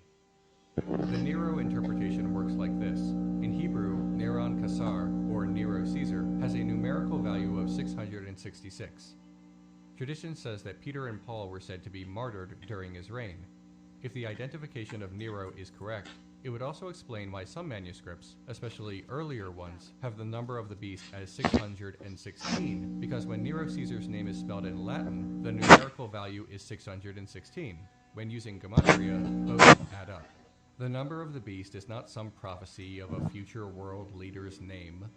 Americans trying to discover whose name works out to be 666 in English of all things is deeply ignorant of the languages used in the 1st century and in that region, not to mention deeply ignorant about how Gematria works. Even the earliest forms of Proto-Germanic did not exist in the 1st century, and even Christians who believe John received a vision of the future from God are still making a ridiculous and arrogant leap in logic that God would only have 666 work out for Americans, the British, and other speakers of the language. It's akin to Americans mistakenly believing Jesus was white because their copy of the Bible is in English. The number of the beast is a reference to Roman persecution of the early Christian church. Like many things in the Bible, it is political, not prophetic. It's a code that the churches would be able to figure out easily, but Romans would not, because they were obviously less knowledgeable about Gematria. Jews and early Christians, however, knew what this meant. The political warnings in the Book of Revelation are not about the mid-20th century creation of the United Nations or the late 20th century creation of the European Union, or anything like that. Premillennial dispensationalists and their ilk use fear-mongering that is only loosely based on the Bible to push a political agenda, not a righteous agenda. It is not a coincidence that there is a lot of overlap between belief in the coming end of the world and isolationist, nationalist politics. They feed into each other, not knowing where one begins and one ends, or which is the cause and which is the effect. Back to the church. Someone storms out and Buck tells the straw man that he is a bad person because he has not kept the 10 Commandments.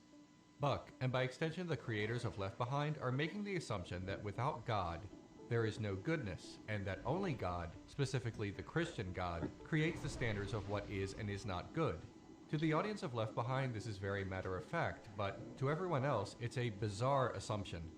If you are a Christian, imagine telling, say, a Muslim that you are a good person, and the Muslim replies, "Well, do you follow the guidelines of the Quran?" You would shake your head and say, "No, I'm not a Muslim, and this does not apply to me." For some, religion is about one's personal relationship with their God or gods. And for others, like the evangelical authors and audience of Left Behind, it is mandate for everyone else. It's like being on a diet and refusing to allow other people to have their dessert. Rayford says he is going to apply for the pilot job on Nikolai Carpathia's airplane in order to get close to him. Buck and Chloe start a romance, and it has so little to do with anything else in the overall plot or the theology of Left Behind that it's barely worth mentioning. It's just a way to humanize these hollow characters in a narrative that is more sermon than story.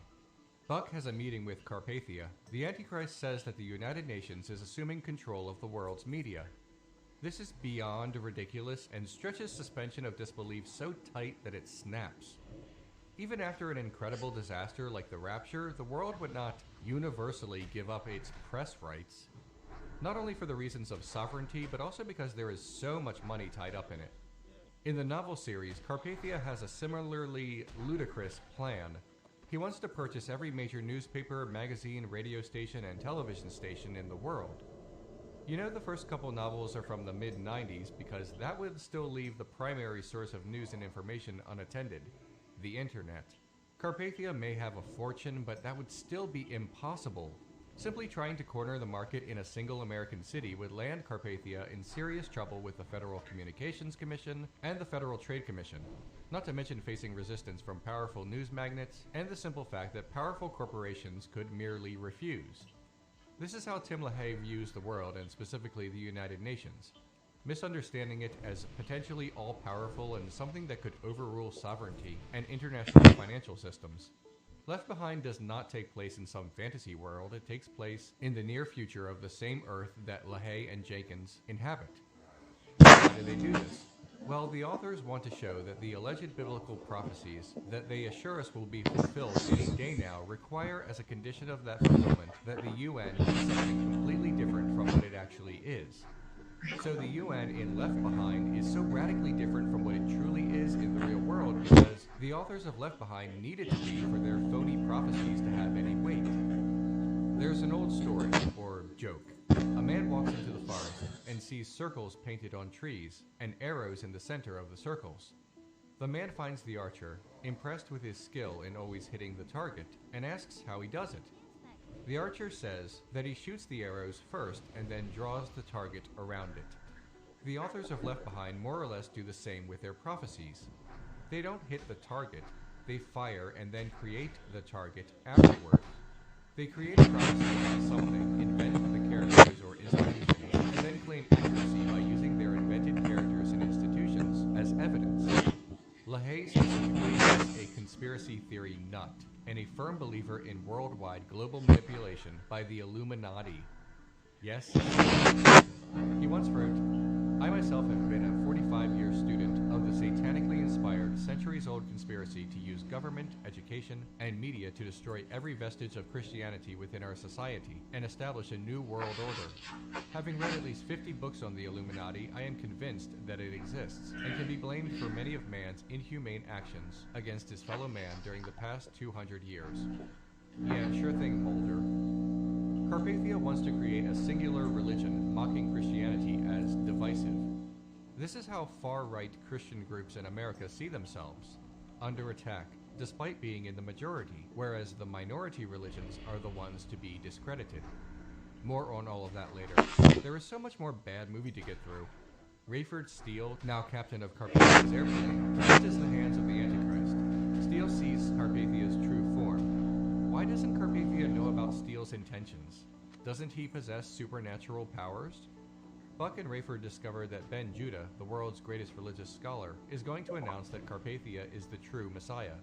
So our heroes want to convince Ben Judah otherwise by showing him the witnesses. In the book of Revelation, they are two prophets. Dispensationalists believe they will appear during the last days. Rayford uses a magic Christian woman singing Amazing Grace to distract the One World Government United Nations Guard, and I don't know how to say that without it sounding crazy. This is not in the second novel, by the way, only in the second movie. The witnesses say that Jesus Christ is the Messiah. They absolutely do not say this in the book of Revelation. They do, however, have magic fire powers in Revelation, and they show that off here by roasting soldiers alive.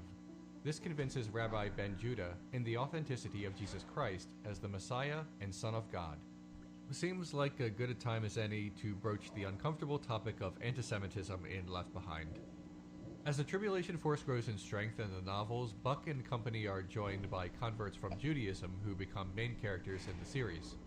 The aforementioned Sion Ben Judah is a rabbi who, after years of study, determines that Jesus Christ is the Messiah. This announcement, in the novel anyway, when proclaimed on Israeli television, leads to the murder of his wife and children. David Hasid acts as a mole within the villainous United Nations run by the Antichrist. Chaim Rosenzweig, a prominent Israeli, converts and becomes the leader of the so-called remnant of Jews who accept Jesus, based on the 144,000 converts prophesied in the book of Revelation. The problem is not identifying anti-Semitism in the Left Behind movies or novels. Rather, it is identifying anti-Semitism in Left Behind to other people. Our complacency allows us to dismiss arguments of bigotry unless said bigotry is so overt that even the staunchest anti-Semite apologist would not be able to properly argue its innocence, such as in historical or white supremacy propaganda or something as universally reviled as the Holocaust. Anti-Semitism, like most forms of bigotry, exists more subtly within systems of majority acceptability. In Left Behind, its anti-Semitism is rather obvious. The world's foremost expert on religion, a rabbi, declares that his people are wrong and that Jesus Christ is the Messiah. Yet among those who have followed the series, there actually are varying opinions as to whether Left Behind is anti-Semitic. Left Behind inverts the medieval and early modern Christian apocalyptic tradition of Jews as agents of the Antichrist by instead transforming them into victims. Yet it describes a world in which Jews are not as fully human as Christians unless they give up their faith and their culture to follow Jesus Christ. And it generally portrays Christians as the saviors and Jews as those who require saving.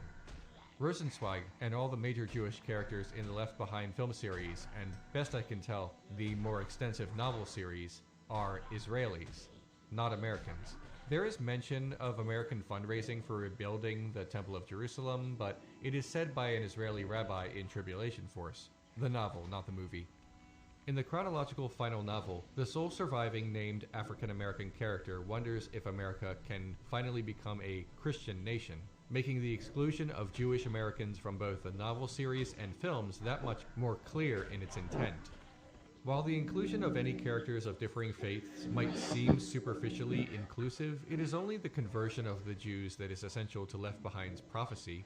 Historically speaking, part of anti-Semitism comes from othering the Jews.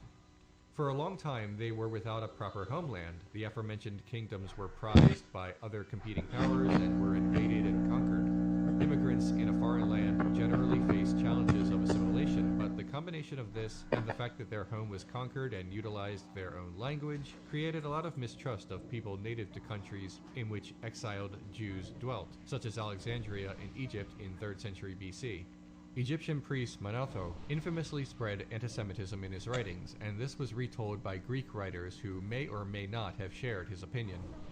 However, more specific to this topic, anti-Semitism within Christianity has existed nearly since its inception. Arthur Roy Eckhart, a pioneer in the field of Jewish-Christian relations and writer of Elder and Younger Brothers, The Encounter of Jews and Christians, famously claimed that the foundation of anti-Semitism and responsibility for the Holocaust lies within the New Testament of the Holy Bible. As said earlier, the Gospels of the New Testament were written long after the crucifixion of Jesus Christ, and either most of them or all of them were not written by the apostles. The Gospels are widely believed to be written more than a generation after the events ascribed in them, in cities in the Roman Empire like Antioch, Ephesus, and Rome itself. The 4 Gospels were not written in Aramaic, the language of Jesus and the region where he lived. Instead, they were written in Greek, which was the language of scholarship during the days of the composition of the New Testament. The Gospels were far removed from the events they described. They told the story of Jesus Christ in such a way that it appeared as if his real enemies were not the Romans who put him to death, but rather the Jews, meaning the Pharisees and the Jewish people in general. It is often claimed by biblical scholars that the later the writing of each individual gospel, the less anti-Semitic they became. Like I said, the Gospel of Mark was likely written first, shortly after the start of the Jewish-Roman Wars in 66 AD, when anti-Jewish resentment was strong in the capital. Critical scholars generally argue that the Gospel accounts place the blame on the Jewish authorities and not on Roman authorities due to the author's goal of making peace with the Roman Empire and vilifying the Jews. Mistrust of Jews was so widespread in the aftermath of a Jewish revolt against Rome that the young Christian churches attempted to distance themselves from their roots. This schism between Judaism and early Christianity was not only spiritual, it was political. This hostility was written into the Gospels and other books of the New Testament. Many biblical scholars count examples in the dozens or hundreds depending on the source. The Apostle Stephen is made to say what would uncomfortably become a common Christian refrain against the Jewish people, that they had always been a sinful and stubborn people with a history of killing prophets, which culminated in the deicide of Jesus Christ. The Epistle of Titus may be the origin of the Jewish stereotype about an obsession with money, or at least one reason for its proliferation into modern day. This excerpt from 1 Thessalonians claims that the Roman destruction of Jerusalem was an act of God, punishment for the Jews. This part of Revelation uses the term synagogue of Satan, and honestly there are so many more. Perhaps the most infamous is the blood curse in the Gospel of Matthew that places all of the blame in the death of Jesus Christ on the Jews and also curses their people for all time. Again, this was added to appease the Romans and demonize the Jews. This was politically motivated, not a righteous or even factual condemnation. Theologians like Ulrich Lutz describe the blood curse in the book of Matthew as redactional fiction, invented by the author. The author of the Gospel of Mark portrayed Pontius Pilate as largely innocent of Jesus' death. In his account, even a Roman centurion claims, "Truly this man was the Son of God." The notion that Jewish leaders had Jesus arrested and forced the Romans into crucifying him has several historical and biblical contradictions. First, Pontius Pilate was a prefect, a kind of governor. He was not easily forced to do anything, especially not by a religious minority with no real authority over him. Second, the Jewish leaders asking Pilate to execute Jesus because, as the Gospel of John claims, the Jews could not execute Jesus without Pilate makes very little sense. The Jewish high priest probably had some authority either through legal means or by means of skirting the law to execute by stoning. Jesus himself defended Mary Magdalene from a stoning. In other words, the idea that Jewish authorities would even require Pontius Pilate to execute Jesus contradicts both historical records and other parts of the Bible itself, which many biblical scholars believe is evidence of it being politically convenient at that time to blame the Jews entirely and completely absolve the Roman Empire of any guilt. Anti-Semitism became part of church teaching. 4th century Bishop of Antioch, John Chrysostom, preached fiery sermons against the Jews, and he was canonized a saint. When Christianity became the state religion of Rome in the 4th century, Jews became the object of political oppression. Christian literature was hostile to Jews, synagogues were burned, intermarriage between unconverted Jews and Christians was prohibited. Conversion of Christians to Judaism was prohibited. In the 5th century, Jews were barred from civil service, the military, and the legal profession. In the Middle Ages in Europe, the death of Jesus was enacted usually in passion plays, using the politically biased Gospels as the source material. For medieval Christian thinkers, Judaism and the Jews were not only ancestors, but rivals. The Christian tradition makes a fundamental claim to be the faithful fulfillment of Jewish prophecy. Within this framework, Christianity believed itself to supersede Judaism, and Jewish refusal to acknowledge Jesus Christ as Messiah posed a fundamental theological paradox for Christians, meaning on one hand, we have the blessed Jew as the patriarch, on the other, the reviled contemporary Jew who was offered salvation and stubbornly refused it. Christianity has taken steps to soothe the centuries-old wounds between their faith and Judaism, of course. In the early 1960s, the Catholic Church's Vatican II denounced anti-Semitism and stated that Jews of the past and today bear no responsibility for the death of Jesus Christ. This is widely believed to be ushered in due to the Holocaust, and yet it continues. post-Holocaust, it is no longer as widely acceptable to write Jews as monsters in apocalyptic Christian writings, and so they have become victims instead. In Left Behind, they exist as a tool to fulfill a prophecy and as an instrument to declare their beliefs invalid by the fictional Jewish man who is the world's greatest authority of religion. Jewish identity can no longer be as openly demonized without causing controversy. Instead, in works like Left Behind, it is quietly erased. So let's go back to Simon ben Judah, the most learned authority on all religions. His declaration that Jesus Christ was the Messiah is a way to give a kind of kosher seal of approval to the film's theology. You know in a science fiction movie when a character needs to spout technobabble, usually that character is portrayed as an incredibly intelligent scientist so that all of the nonsense and half-truths he says in regards to science are taken seriously by the audience. The writers of Left Behind are doing more or less the same thing here, creating a character who is referred to as the world's leading authority of religion, and making this character as objective as possible in terms of Christianity by making him Jewish instead. The rabbi says that the Bible gives clear prophecies that can only be fulfilled by one person. He then declares that the Messiah is none other than Jesus Christ. The film, not surprisingly, neglects to mention any of this supposed criteria for Christ being the Messiah of the Jewish people. With the exception of the smallish sect of Messianic Judaism, the Jewish people do not accept Jesus Christ as the prophesied Mashiach for a very simple reason. He does not, in any way, meet the actual criteria for being their Messiah. First and foremost, most Jews do not believe that the Messiah is divine or part of God in any way. In fact, to Jews, this idea would be blasphemous. The Jewish Mashiach will restore the royal dynasty to the descendants of David, oversee the rebuilding of Jerusalem, gather the people together in Israel, reestablish the assembly of Israel, restore the sacrificial system, and some other things. This has not happened. Jesus did not do any of these things. Anyway, the point here is that there is a lot of criteria for labeling someone the Messiah.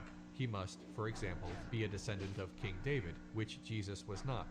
Christians do not claim that Jesus was born in the line of David, or any line at all, because Jesus is purported to be the product of a virgin birth and that he had no human father. That means he could not possibly have fulfilled this requirement. Furthermore, the Jewish Messiah is meant to be a military leader who will win several battles, and Christians think of Jesus Christ as a man of peace. The writing, editing, and redacting of the Bible is terribly complex, but that should give some idea of what we're dealing with here in terms of this dispute over the Messiah. Part of this was the aforementioned shunning of Jews in the New Testament so that such criteria could be ignored, but also parts of the Christian Bible were written so that Jesus could be seen as the Messiah, the result of which was that it shifted the function of the Messiah from something visible that could be tested to an invisible level in which it could not. For example, the Messiah's original goal was supposed to be the redemption of Israel, and it was changed to atonement for original sin. Many Jews believe that the historical Jesus accomplished good things in turning people away from idolatry, but he has no special role in mainstream Judaism. Once again, bear in mind that nothing being said here is meant to sway anyone towards Christianity or Judaism. This is not theological. This is not an argument of apologetics. This is critical analysis, not proselytism. All of this is only meant to demonstrate that there is a reason why Jews do not believe Jesus Christ was their Messiah, because based on the tenets of their faith, there is just no way he could have been. Writings in the Hebrew Bible that Christians use to justify Jesus as the prophesied Messiah are sketchy at best, and easily contradicted by the actual criteria. Obviously, writings in the Christian New Testament were of course written after the birth of Jesus Christ and have no bearing on prophecies that were made in the past. The easiest prophecy to fulfill is one written after the fact. For example, in the Gospel of Matthew, he came and resided in a city called Nazareth, that what was spoken through the prophets might be fulfilled. He shall be called the Nazarene. Since a Nazarene is a resident of the city of Nazareth, and this city did not exist during the time period of the Hebrew Bible, it is impossible to find this alleged prophecy in earlier scriptures. Another form of creating pre-existing support for Jesus as the Messiah comes from either accidental or purposeful mistranslation. Example, in Romans 11:26, the Christian Bible quotes Isaiah 59:20 as saying, "The deliverer will come from Zion, he will remove ungodliness from Jacob." This is an attempt to establish scriptural support for the Christian belief that the Messiah will take away our sins. However, a careful examination of the original Hebrew reveals 59:20 actually saying the opposite. A Redeemer will come to Zion, and those who turn from transgression in Jacob, declares the Lord. In Judaism, the Messiah's role is not to take away our sins. Rather, when Jews turn away from their sins, then the Messiah will come. The Christians had it backwards. In Hebrews 1:5, the Christian New Testament quotes a verse from the Hebrew Bible, 2 Samuel 7:14. I will be a father to him, and he shall be a son to me. Christians claim this to be a prophetic reference to Jesus as the Son of God. However, if we look at it in its entirety, the verse doesn't end with the phrase quoted in the New Testament, but continues, when he commits iniquity, I will correct him with the rod of men. This cannot possibly fit the Christian Bible's view of a Jesus who is perfect. In addition, the verse is speaking specifically about King Solomon, not Jesus, as is obvious from 1 Chronicles 22:9-10. His name shall be Solomon. He shall build a house for my name, and I will be a father to him, and he will be a son to me. Christianity claims that Jesus fulfilled a prophecy that the Messiah would be born in Bethlehem. It attempts to utilize this as their proof text. But you, Bethlehem Ephratah, though you are small among the thousands of Judah, out of you will come to me one who will be ruler in Israel, whose goings out are from ancient time, from days of old.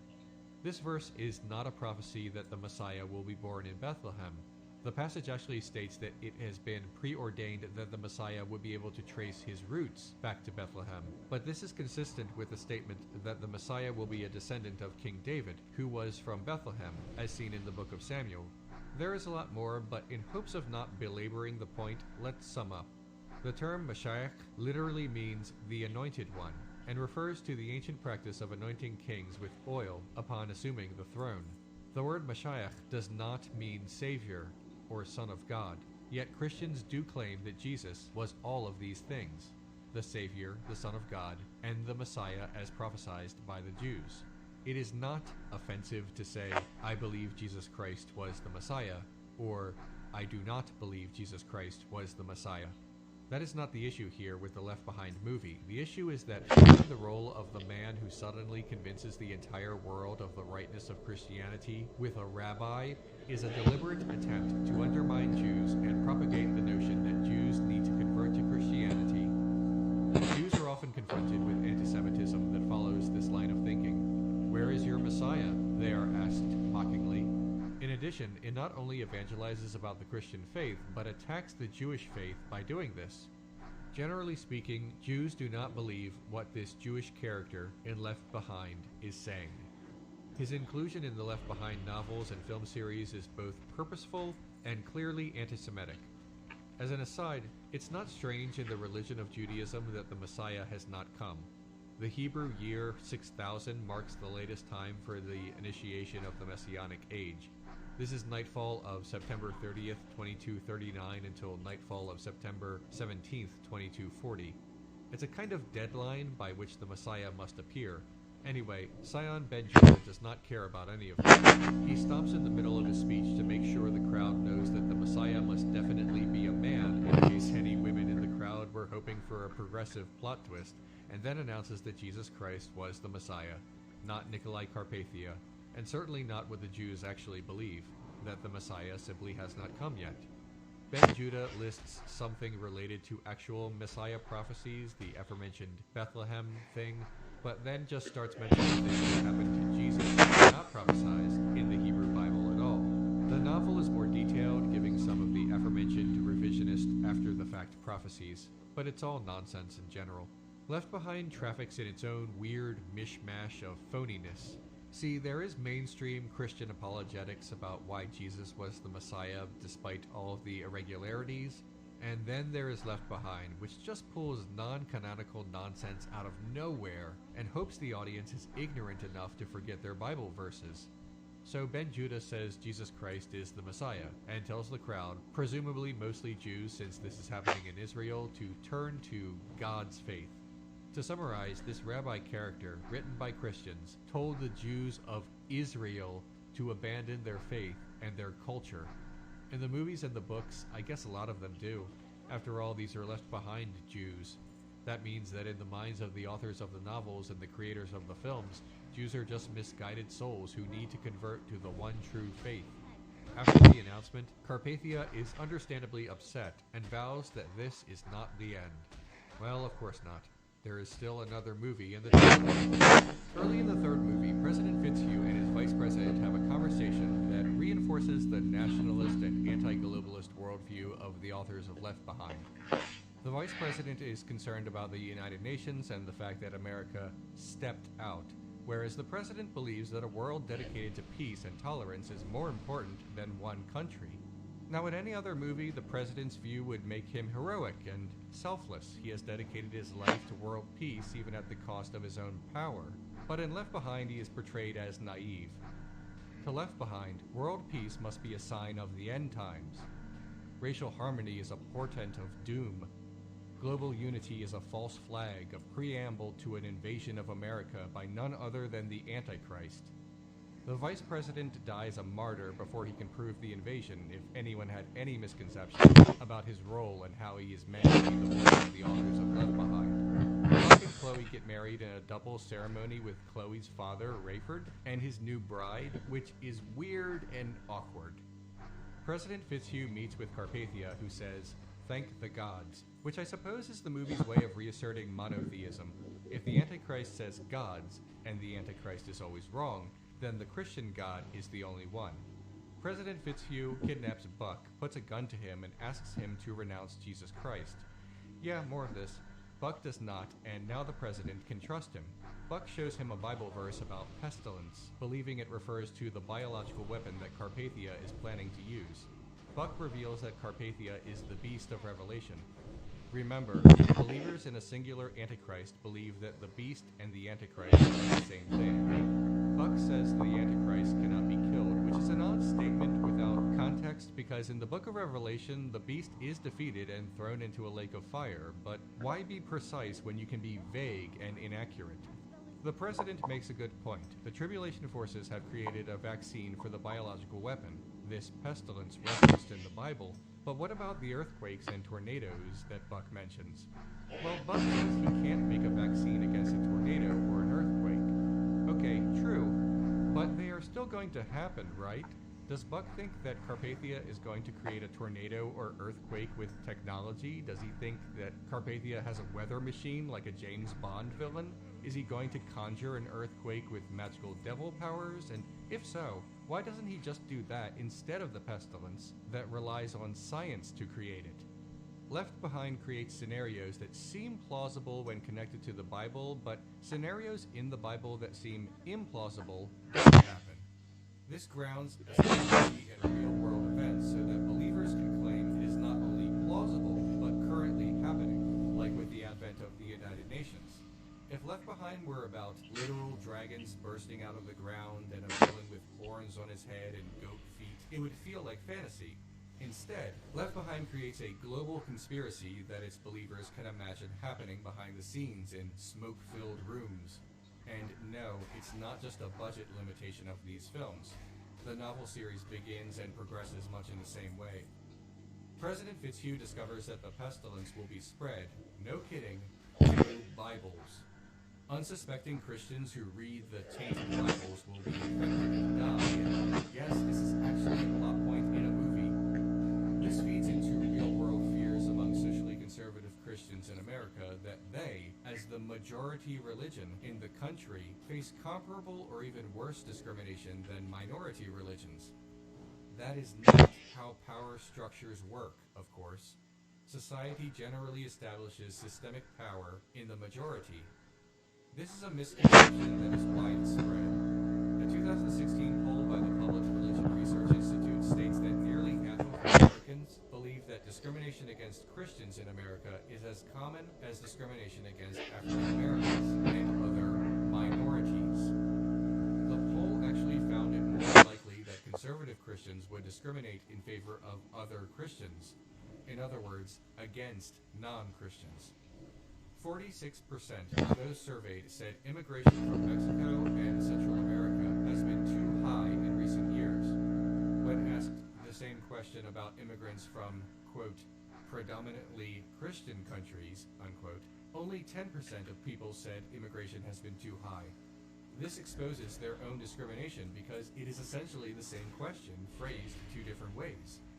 Latin American countries are overwhelmingly Christian, in many places even more so than in the United States. When Americans think of those immigrants as Christians rather than foreigners and brown people, only then do they accept them. Same question, different response.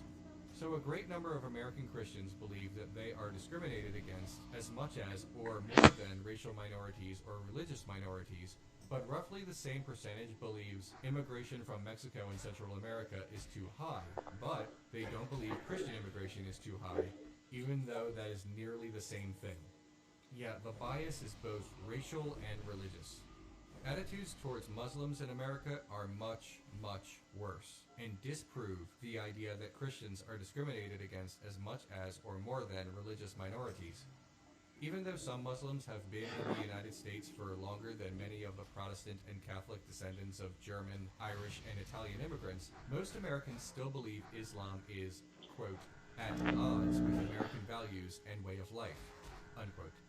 That includes 74% of white evangelical Protestants, 66% of white mainline Protestants, and 63% white Catholics. Hispanic Catholics are statistically more accepting of Muslims, perhaps due to being a minority of a different sort, but the numbers are still not good.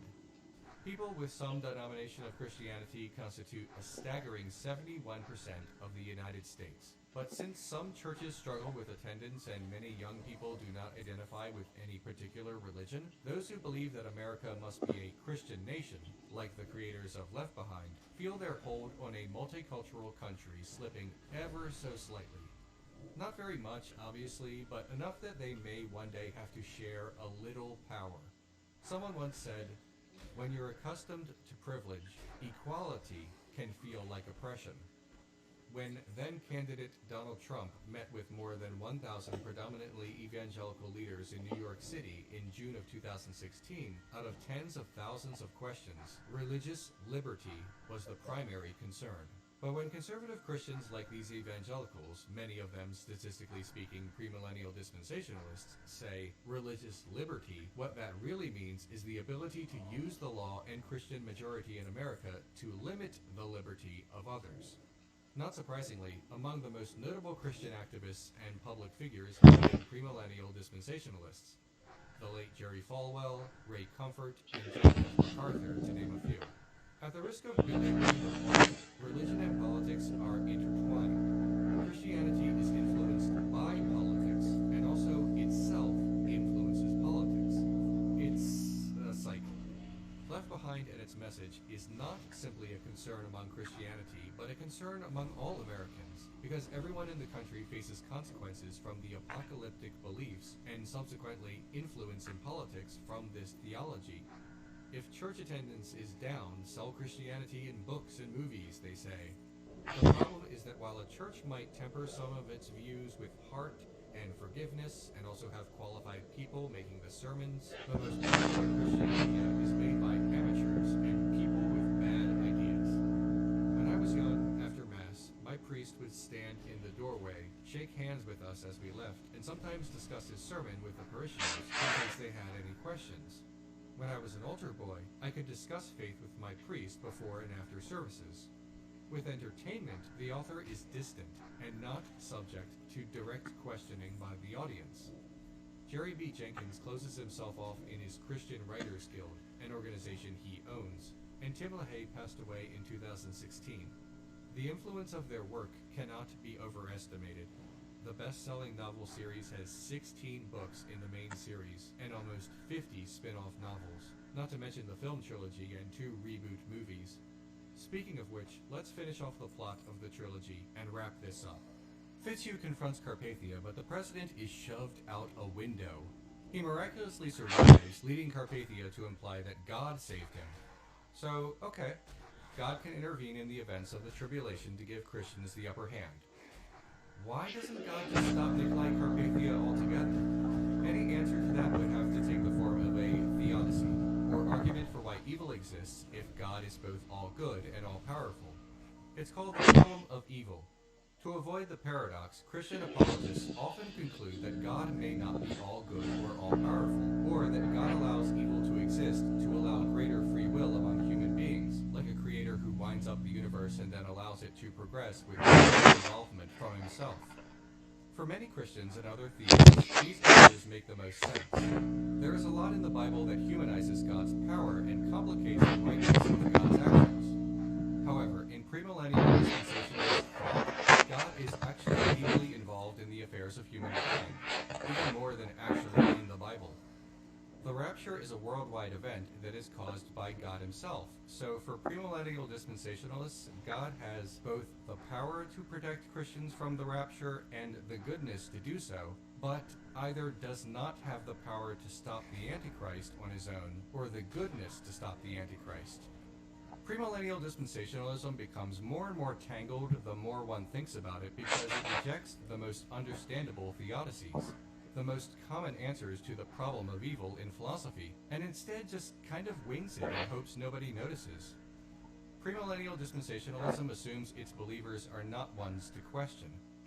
Doomsday Christians, by definition, are not casual about their faith.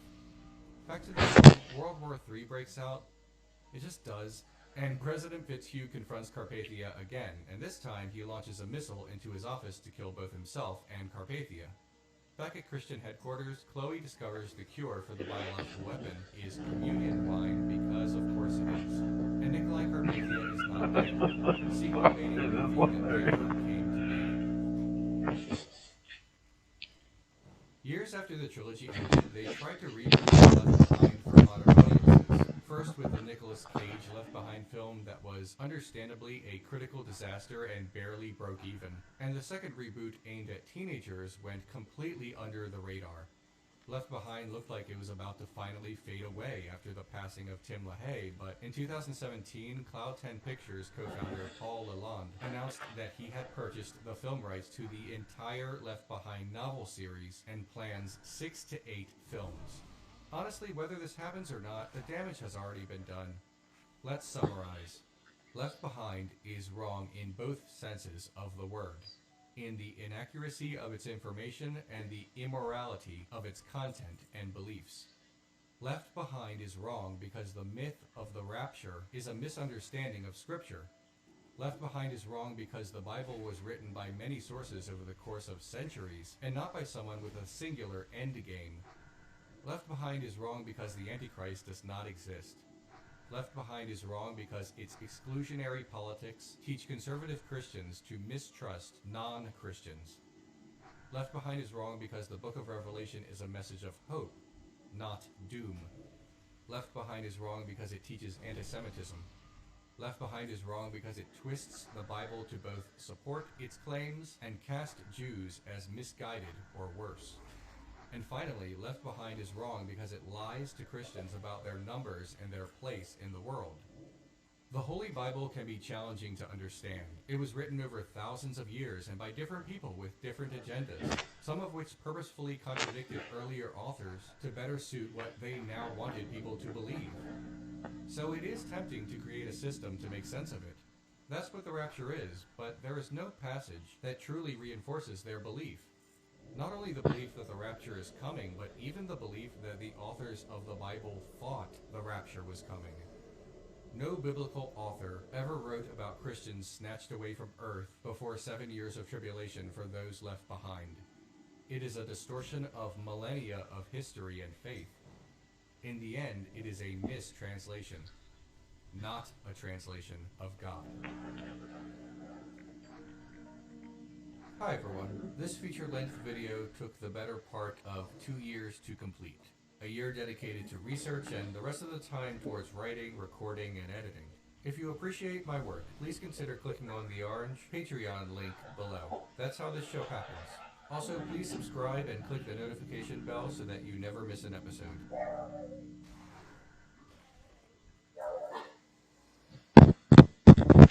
Luna, stop barking!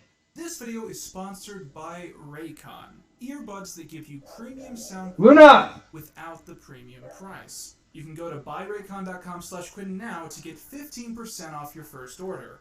Once again, that's buyraycon.com/QUIN T-O-N. In 2012, a documentary was released titled The Imposter, to critical and commercial acclaim.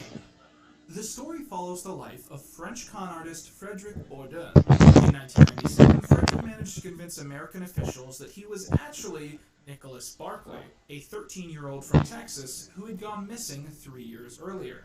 Bourdin and Barclay had little in common.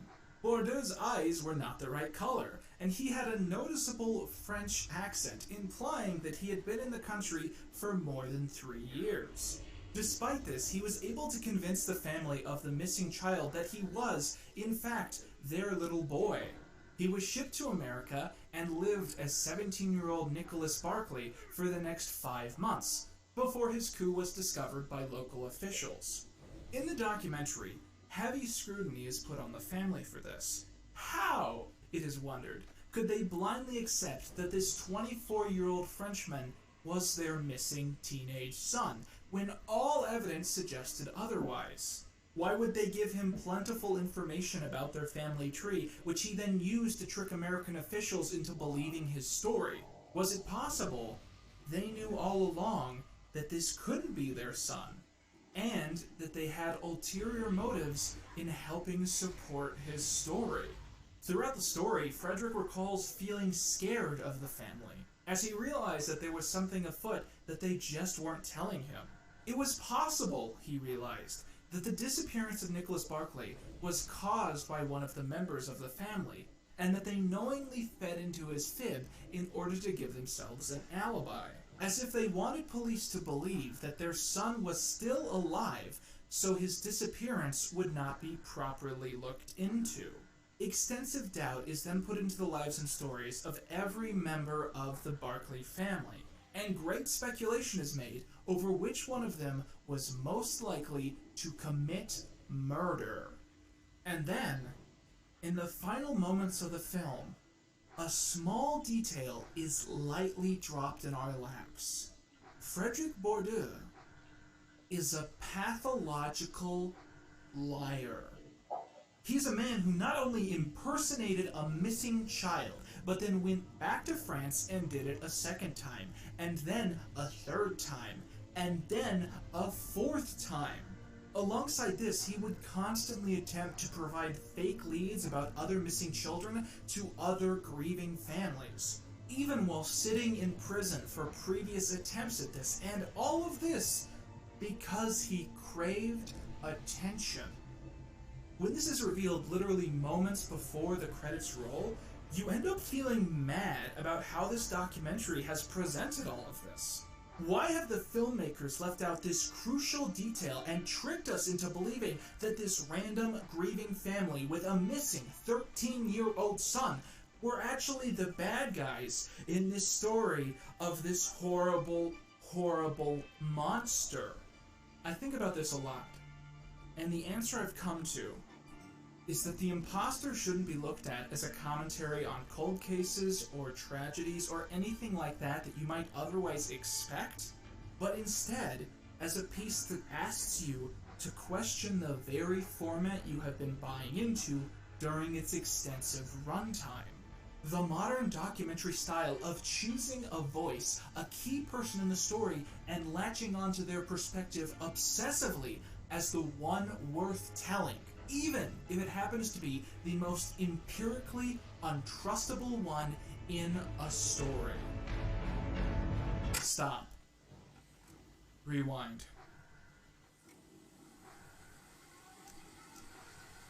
I want to talk about unsolved mysteries.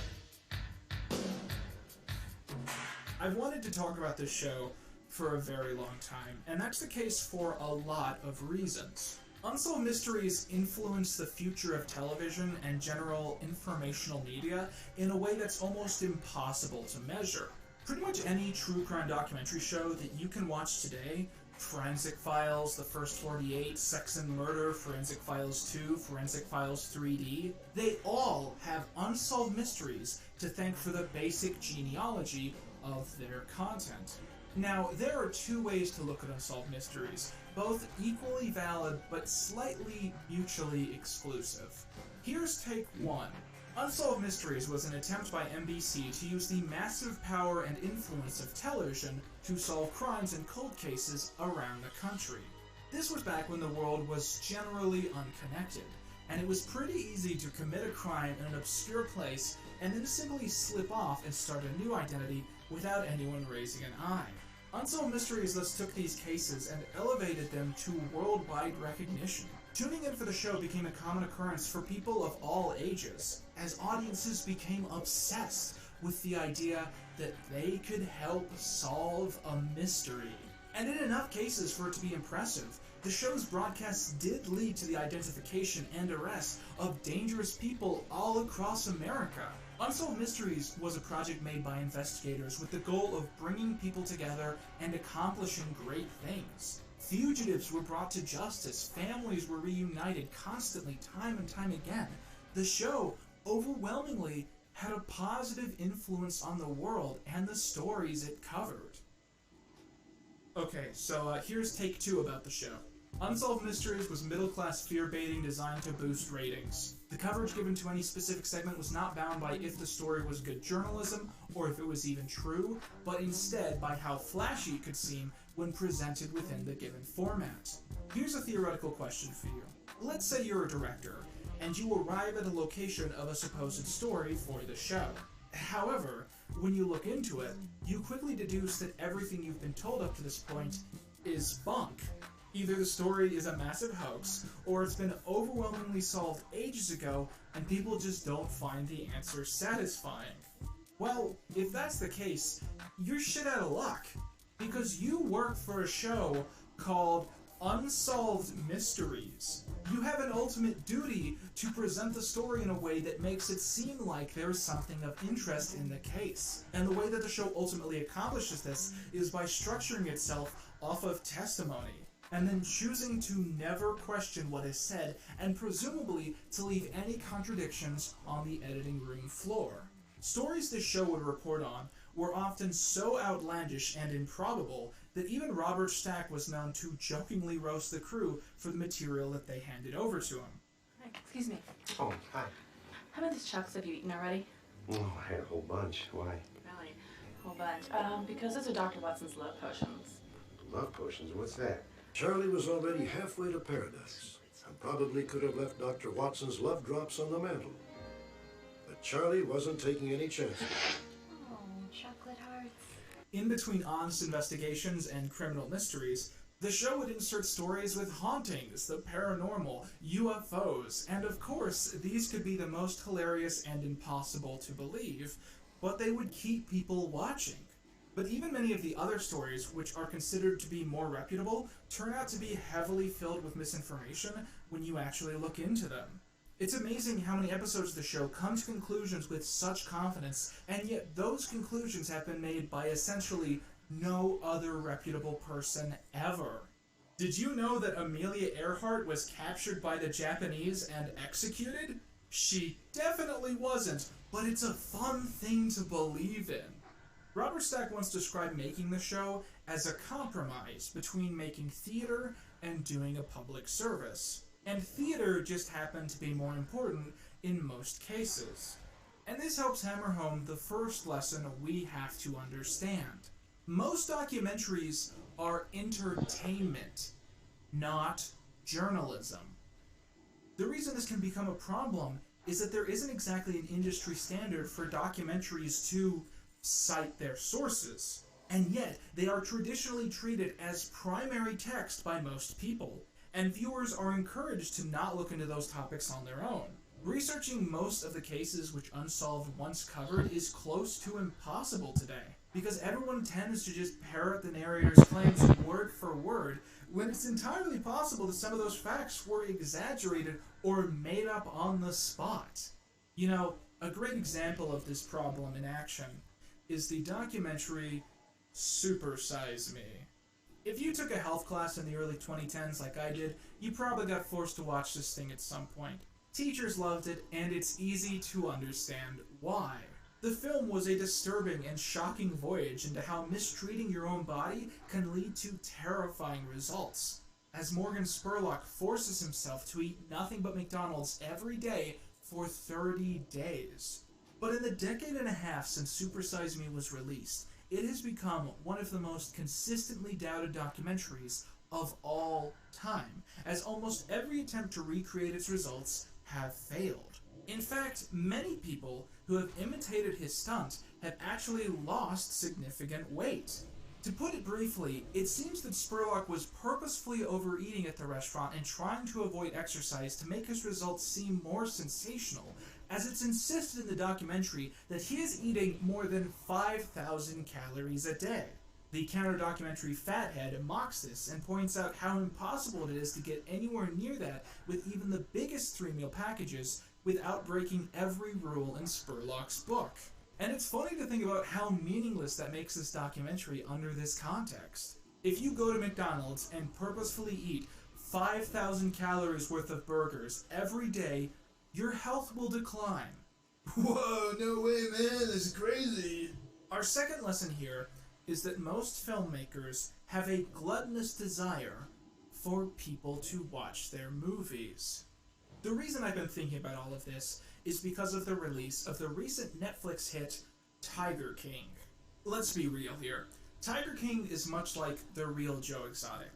It's an extremely watchable film series and a great guilty pleasure. Truly, it's one of the most entertaining things to come out amid this quarantine. But as someone who loves documentaries and loves the good that a documentary can do, I'm not sure I would ever say that it's a good documentary piece. Tiger King starts off as a lot of fun.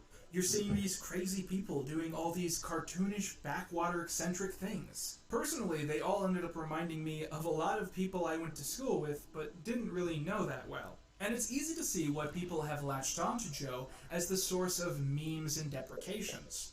And when you meet his lifelong enemy, Carol Baskin, it's also obvious why so many people would decide that they hated her with a fiery passion.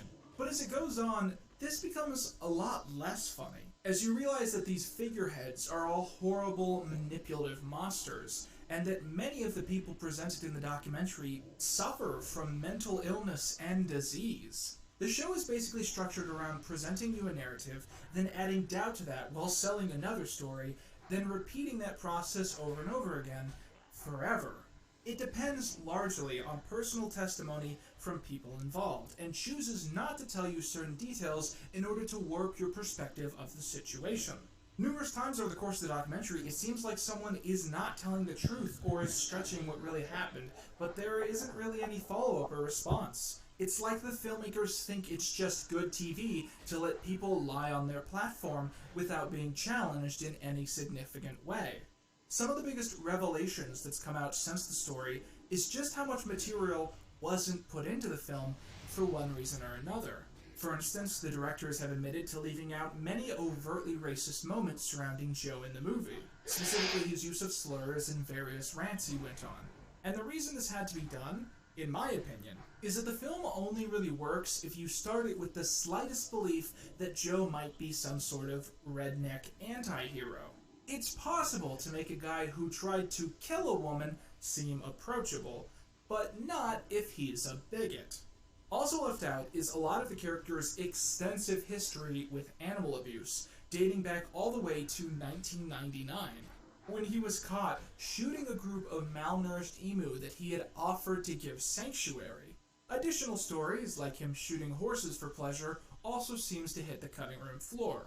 It seems that the abuse of animals that happened at the zoo was constant and continuous and worse than what we saw on screen, but presenting that information at the gate would make people not want to watch him be a jackass for the full runtime.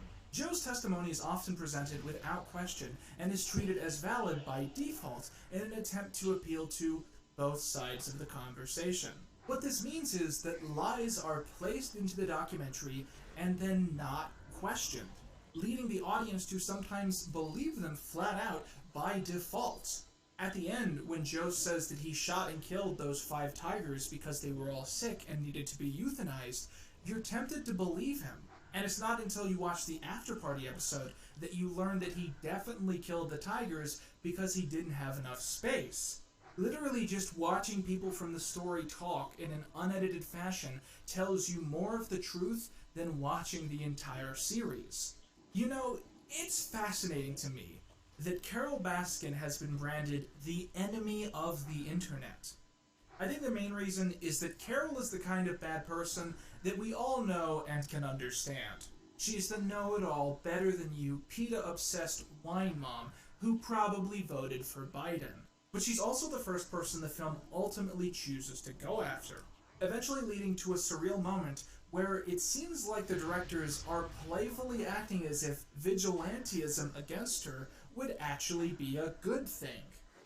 Because you're afraid of Carol Baskin. Oh, yes, I am. I'm taking Carol on because everyone else is scared too. And it's crazy to read up on the real facts later and to realize that so much of what is presented in the episodes designed to bash her is either misinformation or lies. For instance, it's claimed that Don was a multimillionaire when Carol met him. This isn't true, because he only gained his wealth when he and Carol started buying and selling real estate.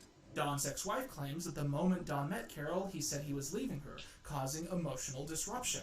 But apparently, everyone in his life knew that he constantly cheated all the time, and Don's ex-wife only sought out divorce when she met another man, asking for only $1 million in exchange for keeping the process short. She later sued him for more, and the couple's kids took the stand against Don, and in exchange he never spoke to any of them again. Another woman in the documentary also embezzled $60,000 from Don's company, and everyone else has similar issues, which makes them really untrustable sources.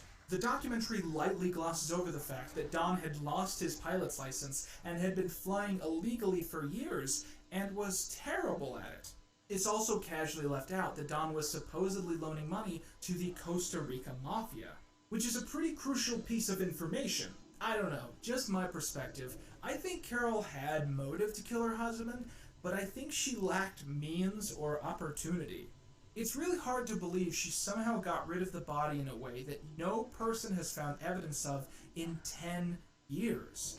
It's also fucking hilarious when the documentary describes to us how she had like a kitchen meat grinder that was very small, but instead the editors throw in like a fucking Sweeney Todd-ass thing, like completely lying to the audience in our faces and expecting us to just not notice. The point is that all of the things leveled against Carol are circumstantial, and meanwhile all of these other larger-than-life personalities come across as definite criminals and manipulative monsters. When you realize that so many of these private tiger collections are actually weird, surreal, hierarchical sex cults who legitimately try to brainwash young women into trading sex for higher staff positions, it feels weird to go back and remember that those same people were attacking Carol for running a non-profit and having volunteers show up. I mean, why does this documentary spend a dedicated time trying to make a spectacle out of all of these details when so much of the more serious stuff is presented with barely any thesis? Animal abuse aside, it's disgusting the way that Joe treated people at his zoo, underpaying them and giving them homes without working water, and specifically going after people with no chance to leave or to get a better life. But these moments are usually presented as buffoonish or inspiring, with the editing randomly choosing what narrative to tell based on the person talking. That strange roller coaster is the exact thing that Tiger King banks itself on. You end up leaving without really feeling like there was any thesis statement about animal abuse or mental health or anything like that. Instead, it's just trying to capture and recreate this feud between these two ego-filled people, and everyone around them as carnival performers putting on a show. It's sort of annoying to think that most of these people's lives were driven this way because of poverty, because of drugs, and that their lives aren't going to fundamentally change once this all passes, while these documentary creators will gain fame and fortune for this project. But hey, it's an entertaining story, and maybe that's just what America needs right now. I don't want people walking away from this thinking that I think that all documentaries are bad. Actually, documentaries are my favorite kind of media. If done right, they can really leave an impact and inform you about the truth behind a situation. I think my favorite 3 documentaries are Killer Legends, 3 Identical Strangers, and Prosecuting Evil. Killer Legends is an investigation into American myth. and when those myths can actually be rooted in an unseen truth. Prosecuting Evil is about one of the leading men behind the Nuremberg trials, and his ongoing fight to punish crimes against humanity. And Three Identical Strangers is about something so insane that I think you should just watch it with no context whatsoever. I'd really like it if you guys gave me some documentary recommendations in the comments section below, because they're my favorite kind of media, but it can be hard to find the good ones, you know? The point I'm trying to make is that it's important when viewing these projects to understand that in the modern age, documentaries have mainly evolved into being art. And art is fiction. But do you know what's never delivered with complicated motivations? YouTube sponsorships. People who know me and have known me for a while will tell you one definite thing about me. I'm a pacer. I pace through my house, I pace in other people's houses, I pace outside, I pace in a quarantine. It's just what I do. Most of the videos you see on my channel were probably written in my head while I was pacing, and they just happened to get written down later. But the thing about pacing with normal earbuds is that everything wants to get caught on your cord. Doorknobs, countertops, chairs. I don't have any chairs. And it just messes with my mood to have to reset my tunes every couple minutes whenever this happens. And that's why I've switched to Raycon. No cords, no wires, no hassle. I've been using these everyday E25 earbuds every day, and I've been calling them everyday E25 earbuds all the time because that is an organic and natural thing to say. And let me just tell you, the everyday E25 earbuds are just as good as premium wireless earbuds, but cost nearly half as much. I've never really had to model my ears before. They're not good ears. I used to always get taunted in school because I got these tiny ass ears compared to my giant head. But the point is, these earbuds are fantastic. They're really comfortable. I think they look great despite the ears they're attached to. And you shouldn't be focusing on the ears right now. You should be focusing on how amazing this product is.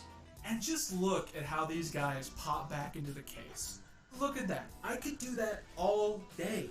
To be honest, these guys charge for 6 hours a pop, so I don't really need to charge them that often, but I just think it's really satisfying watching them just pop back in the case like that over and over and over again. If you go to that link in the description or go to buyraycon.com/Quinton, you'll get 15% off of your first order. Once again, that's buyraycon.com/QUINTON.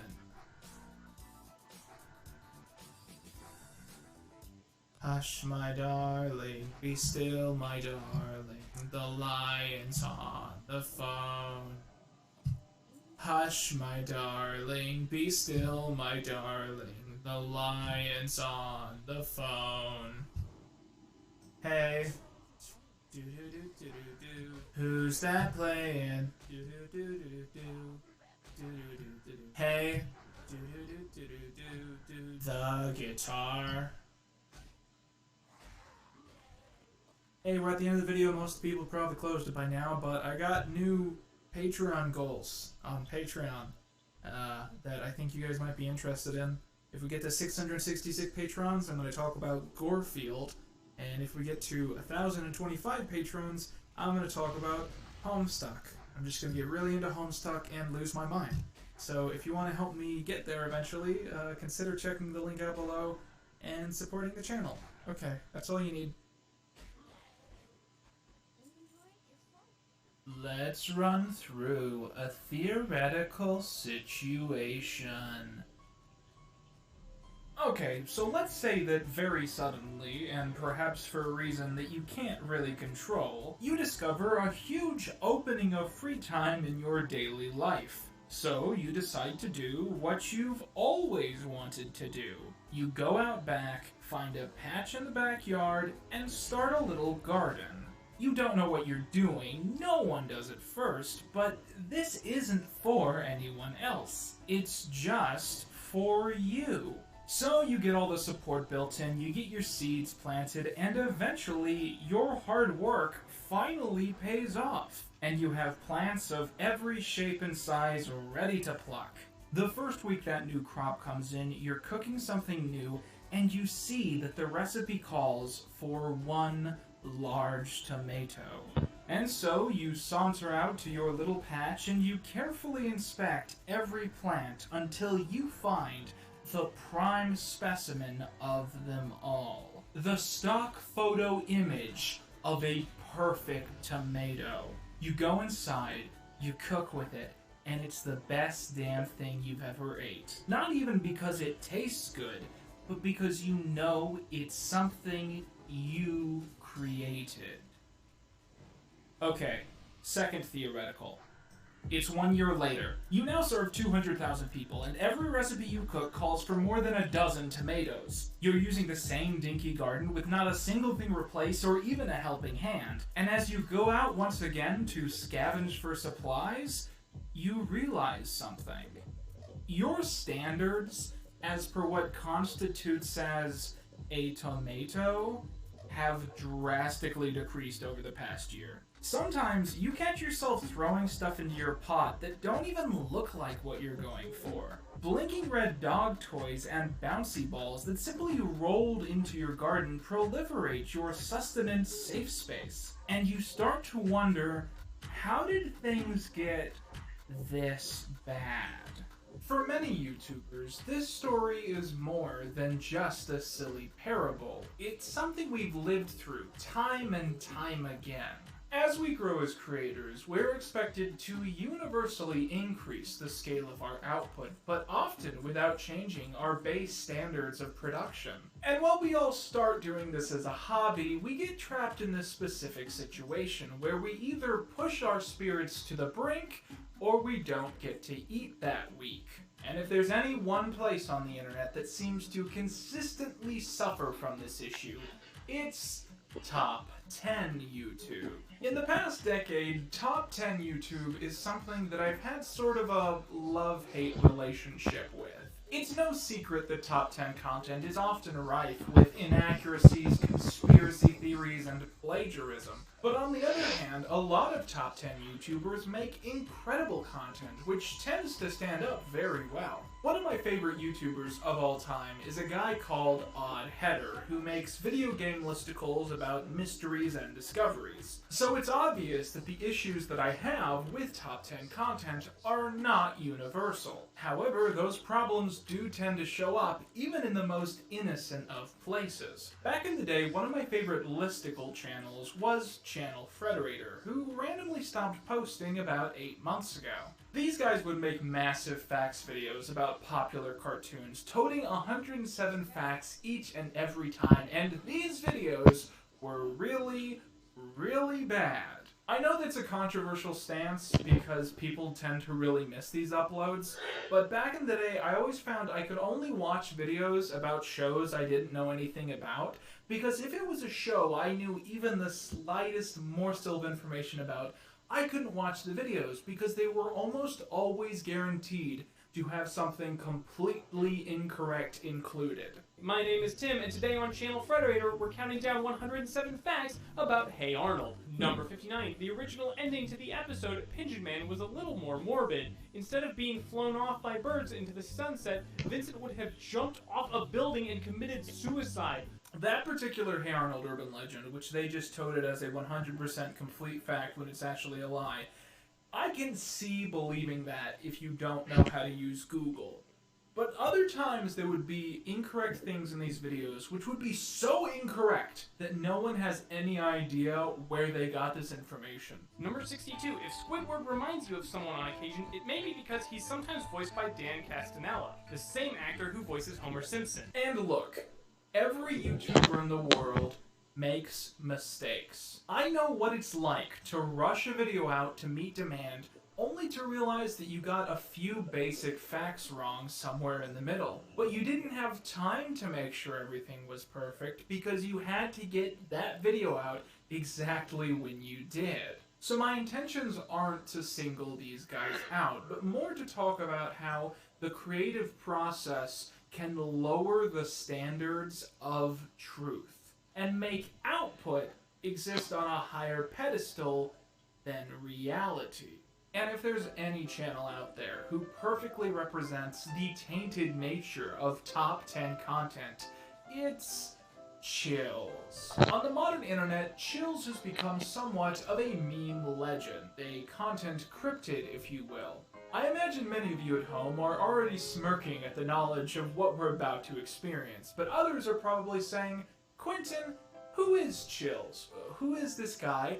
Why do you want to talk about him? And well, he's this dude? Number 15. Yeah, he's that guy. For 6 years now, Chills has been uploading weekly top 15 videos, typically exploring the supernatural, the unexplained, or internet phenomenon. Great debate is still held about Chills. If he's playing a character, how authentic his cadence is, if he's in on his own joke, and so on and so forth. And so today, I want to answer some of those questions. But to really get into the mind of Chills, we have to go back to the beginning, which is exactly where I would like to go right now. Well, this isn't a Fallen Titans, so no need to play the intro, but this is a good chance to get a few things out of the way real quick. First off, I wanted to send a big quick thanks to my friend Hippie for helping out with this one. Hippie was the guy that introduced me to Chills, and he's been a ghostwriter on this channel for a while now, and I just always want to make sure we send him some love. The last time he was on the channel, I plugged his content, and you guys got him all the way to 2,000 subscribers. And so I want to see if by the end of 2021, we can get him all the way to 10K. I think we can do it. And as always, I wanted to remind you guys to make sure you're subscribed to this channel as well. I have a few more Fallen Titans videos in the pipeline before you know what is ready, and I just want to make sure you guys don't miss any of that, so please just hit subscribe. We're trying to get to 450,000 subscribers this month, and it's going to mean so much to me if we can pull that off, and every click counts. Thank you guys so much. And finally, a big thanks to today's sponsor, GlassesUSA.com. Longtime viewers of the channel will know that I have been wearing frames from GlassesUSA.com for 2 years now, and I have never once reconsidered this choice because the quality of every pair is just that good. The site was created with one core belief in mind: that your spectacle securing escapade should be easy, fun, and shouldn't break the bank. At GlassesUSA.com, you can browse over 9,000 different styles of glasses and sunglasses, including designer brands like Ray-Ban and Gucci, alongside their own in-house lines, such as their Muse style of glasses, which I have developed quite an attachment to. The site also features an exclusive virtual mirror, where one can preview what each pair of frames will look like through the magic of selfie engineering. Additionally, GlassesUSA.com has free shipping and returns, so you can get a pair of quality frames for as low as $30, and if you don't like them, you can send them back for free. It really is a zero-risk purchase, and one which I wholly recommend. Those of you who have been watching the channel for a while know that I have been wearing these frames from GlassesUSA.com since late 2019. But personally, I feel like it's time for a change in appearance. So throughout this video, I'm going to be occasionally switching to different frames from this website, and I want your feedback on which ones look the best. So leave your feedback in the comments section below, and try out this service for yourself. I promise you it is worth it. Anyways, let's get into this. One topic I have a real interest in outside of YouTube is that of cryptids. Near mythical animals which supposedly exist outside of science, yet receive regular sightings despite the lack of evidence of them actually being real. Now, for the most part, cryptids can be debunked very easily if one simply studies the timeline of their supposed appearances. Cryptids in general do not have consistent forms or qualities until a consistent pop culture version of that cryptid comes into being. So for instance, the earliest sightings of Sasquatch and Nessie do not describe these creatures in the way we imagine them today. But once movies, comics, and novels started being made about the creatures, well, sightings became somewhat unified rather quickly. And to paraphrase a wise time-traveling hobo, when something happens, and then it's written down, that's history. When something's written down, and then it happens, that's fiction. I'm going on this tangent because Chills is essentially a YouTube cryptid. For half a decade now, he has been portraying himself to have a specific stature and standing, and most importantly, a very unique voice. Number 15, A113. If you were to watch all the movies and catch the secret message, you might find it creepy and a little frightening. Are they trying to tell us something? You might start spinning out, going crazy, trying to find out what this code means. Just when you least expect it, the Illuminati appears. Chills not only uses this voice in his videos, but on occasion in his live streams and in his music. And it seems like he wants us to believe that that is how he talks in the real world, which is something a lot of people seem to take at face value. A lot of people ask me how I can manage to analyze so many scary videos without getting terrified. Well, the answer is, I'm always terrified. But when we go back to the origin story of this specific cryptid, we find out that things aren't quite what they appear to be. So Chills' history on YouTube began in December 2014, when he uploaded his first video, Top 15 True Scary Stories That Will Make You Cringe. That title might seem a little AI generated, but to be fair, I think the word cringe had a wider meaning before Leafy ruined it. Anyways, with this video, you're gonna notice the point I'm trying to make almost immediately. All of the following stories are from the Ask Reddit post, What's Your Creepiest Real Life Story? Number 15. In a cold winter night in a remote village from Quebec, Canada, me and my two brothers were asleep. In the middle of the night, someone entered our house without knocking.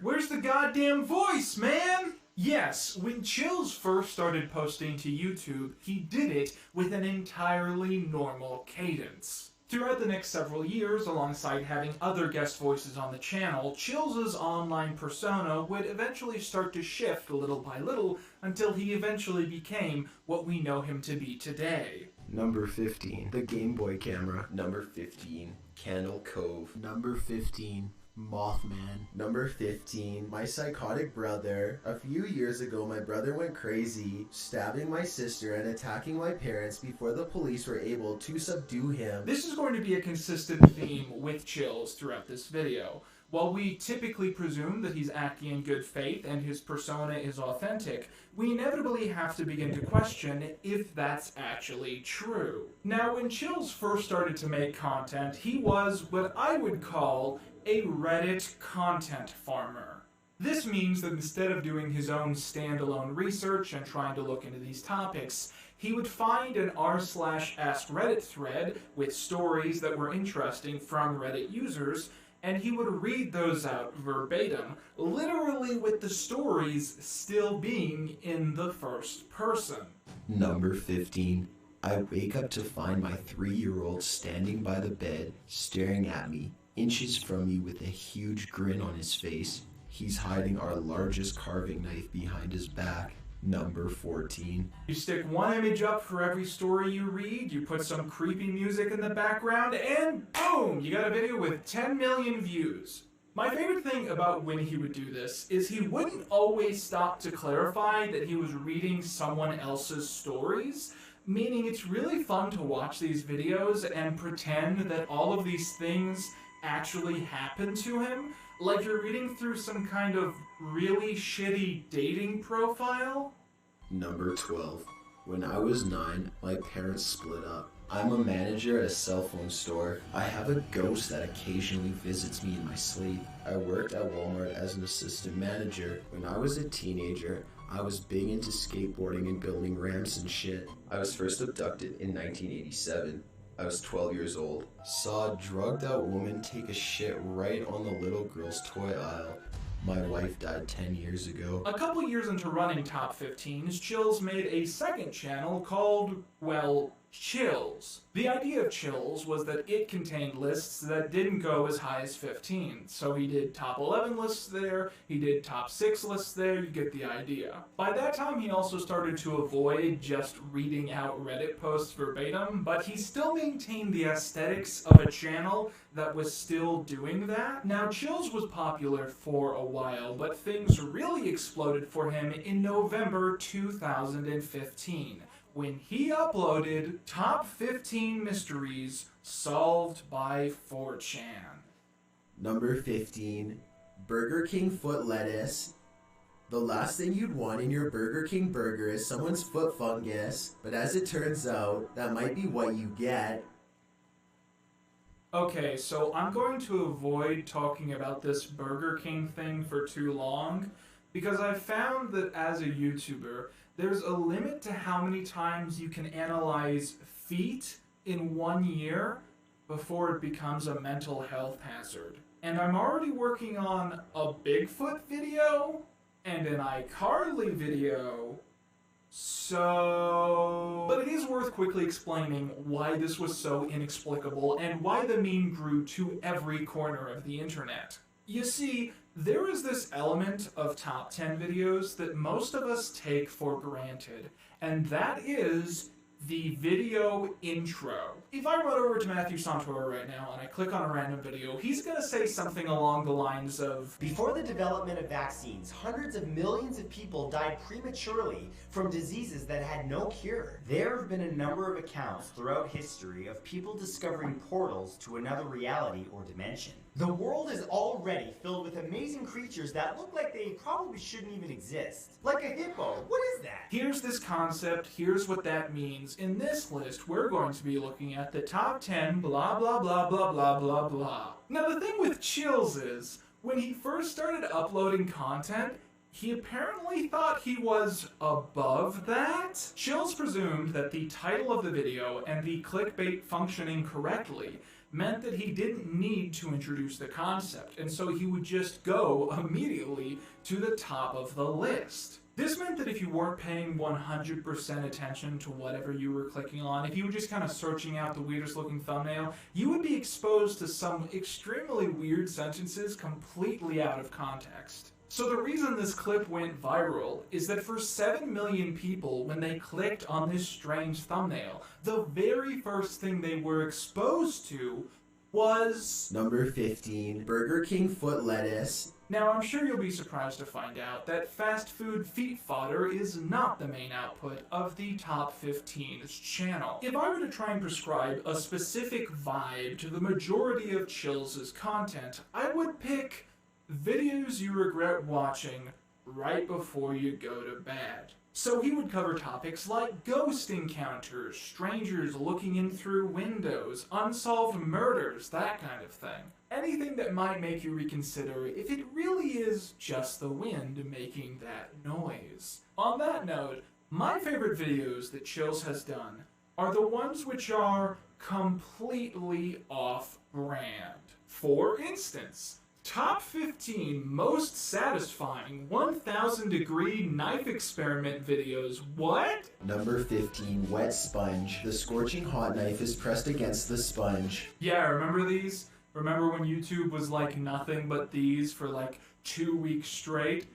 Well, Chills made a video officially ranking the best ones. Number 11, rubber duck. Well, it's almost sad to see this cute rubber duck get sliced through with a sweltering hot knife. The sound it makes and the visuals that accompany make it well worth it. Number 6, tiny cheese. In this clip, a small round cheese is gently unraveled and then put under the heat of a knife. The knife slices through with magnificent ease as the cheese boils and pops into the air, with small spots of cheese landing where they may. Can you feel the effects of ASMR? I would argue that Chills properly built his brand up when he transitioned into analyzing ghosts, aliens, and found footage phenomenon.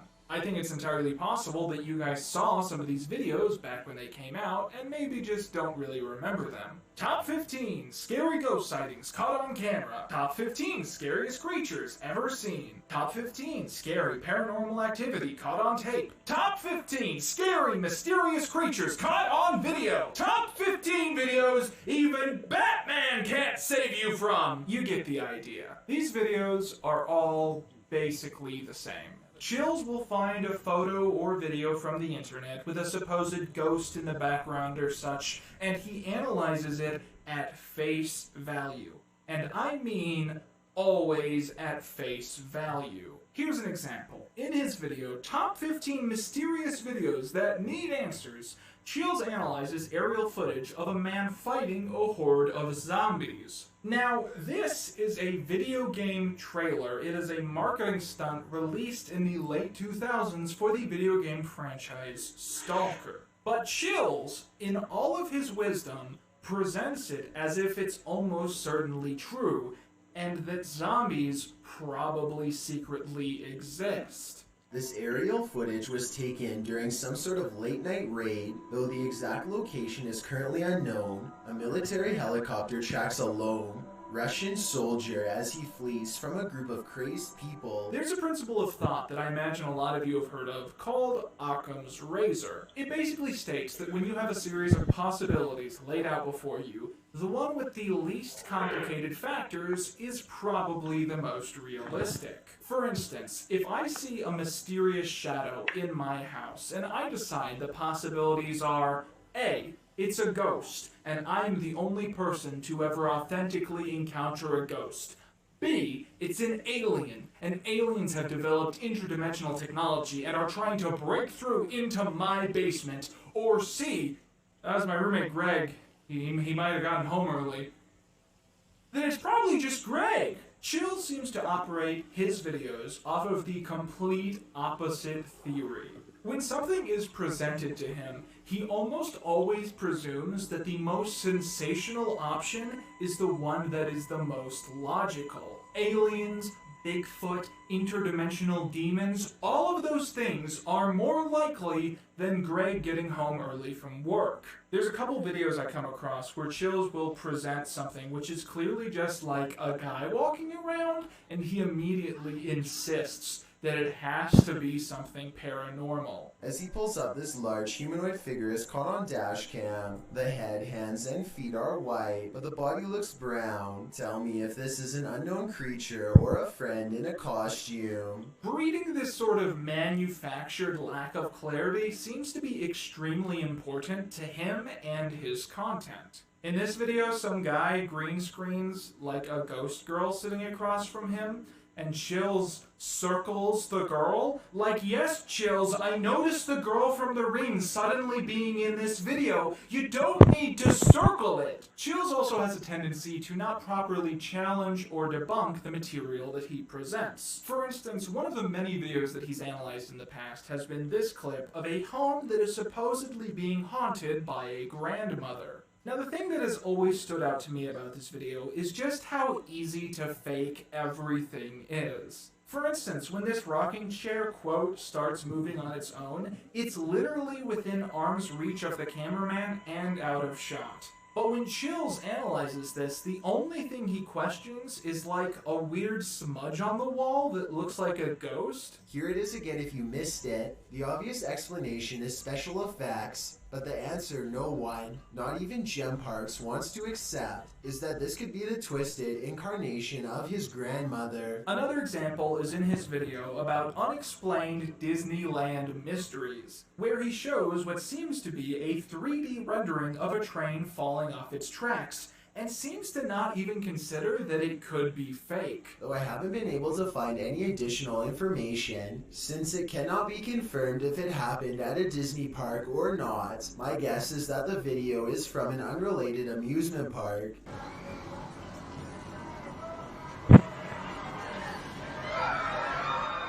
I really hope everyone is okay. And you know, it's not beyond Chills to show footage of someone being hurt or killed and then continue to talk about it in the same tone he would a ghost video. In fact, he does that quite often on the channel, and it's something I'm not fond of. I don't know, just imagine getting an Uber, and the Uber has one of those self-driving cars, and there's a car accident, and you die.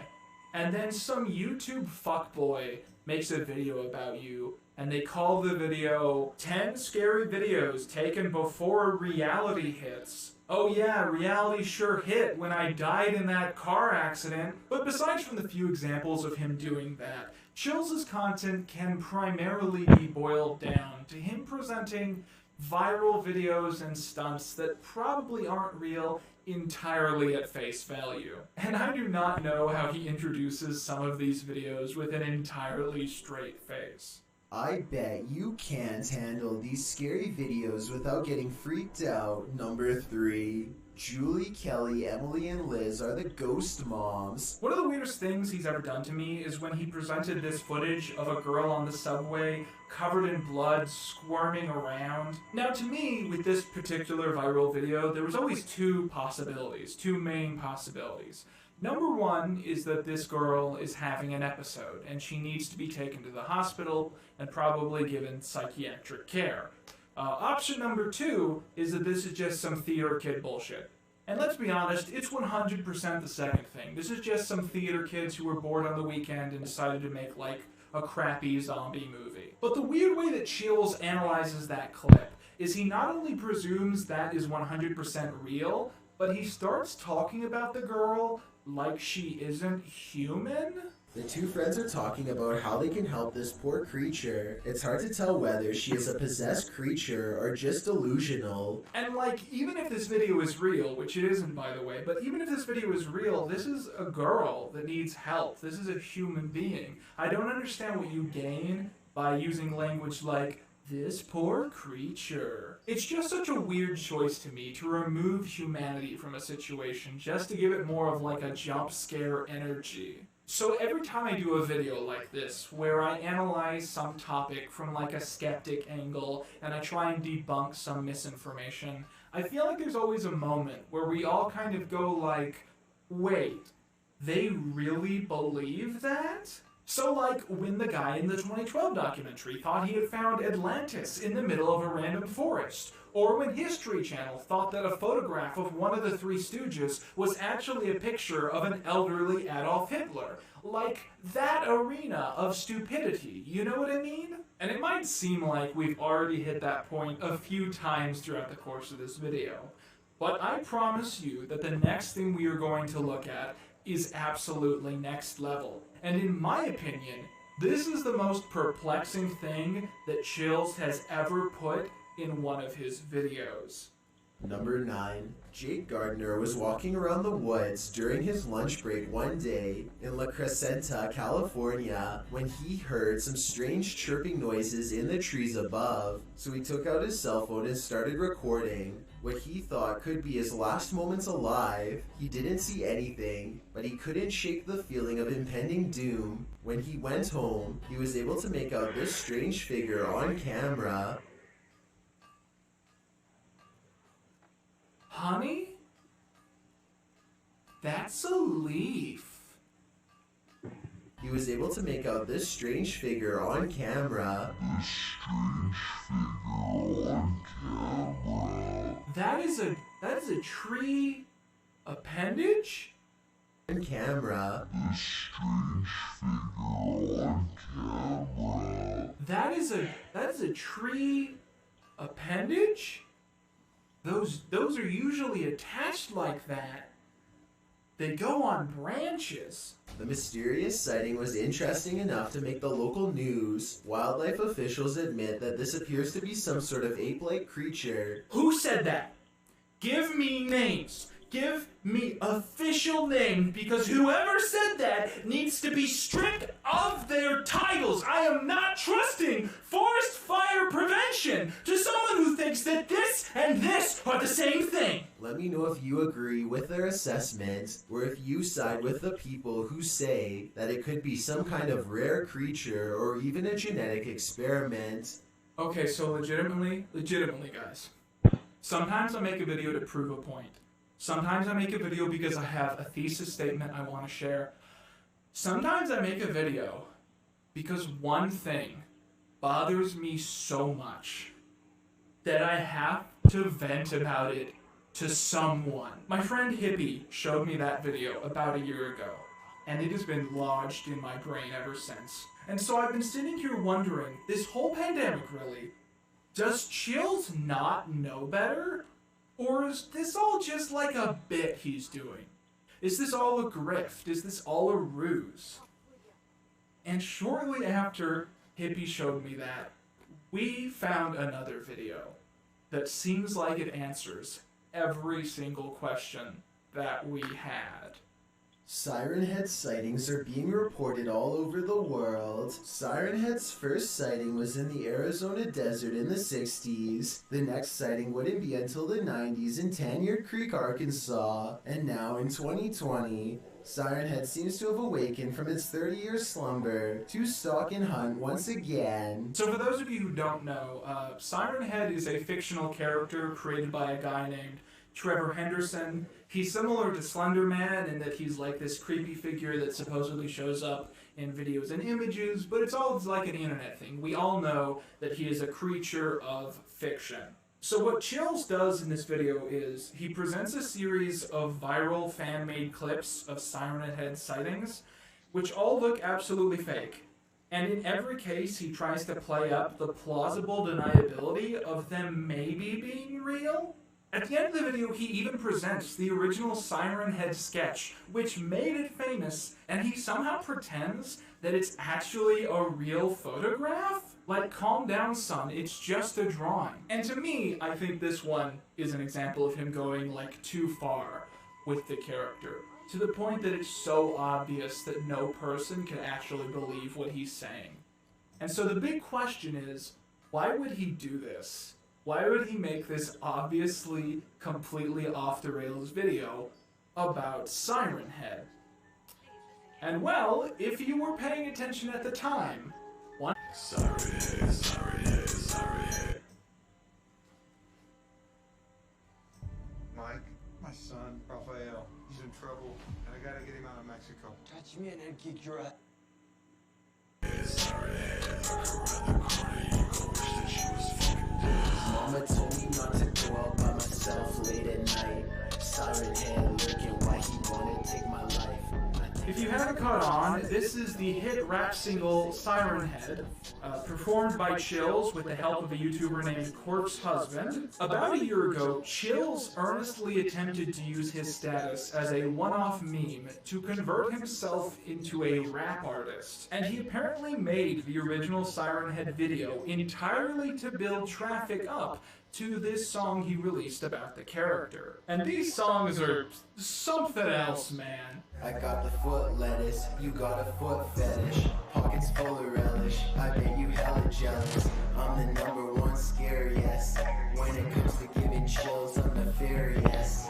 I'm really glad I described Chills as a cryptid at the start of this video, because like I don't know how else to describe what it's like watching him in actual video. It's legitimately surreal to watch him walk around on camera and speak with that voice. I think the Siren Head clips looked more real than him trying to rap on camera. I earnestly mean that. And you know what's the worst part of these songs to me?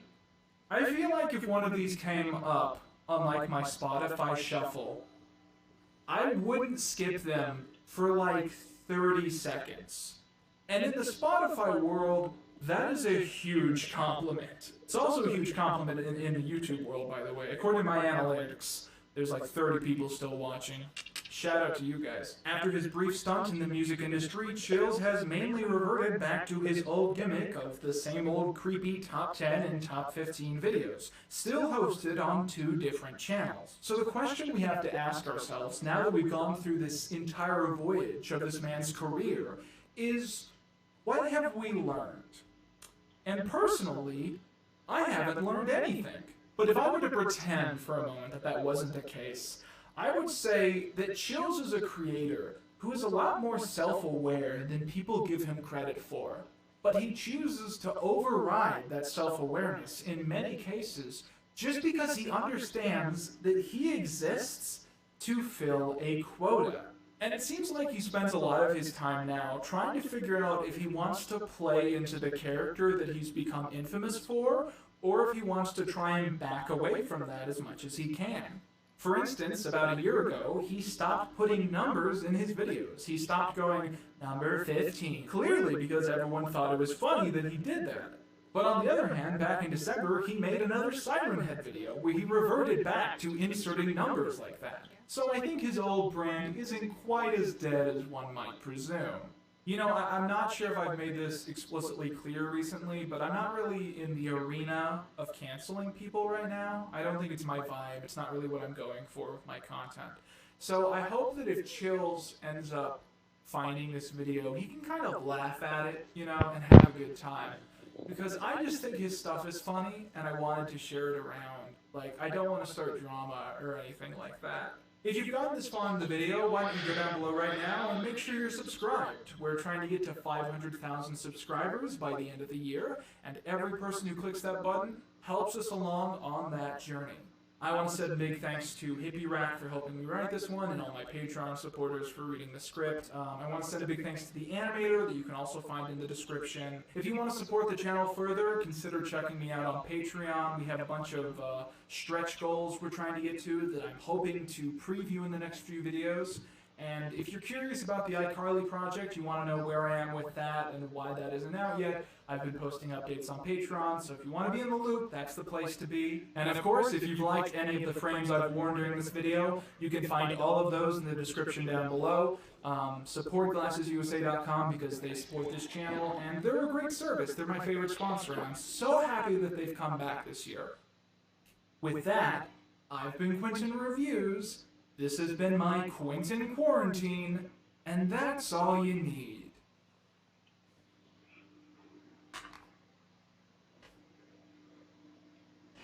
I'll make old man noises now.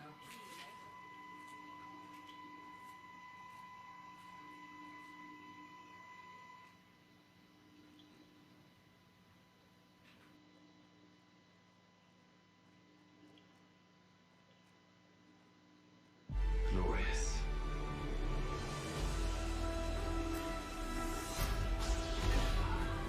The world is full of good people. Don't give up on them. Here we go.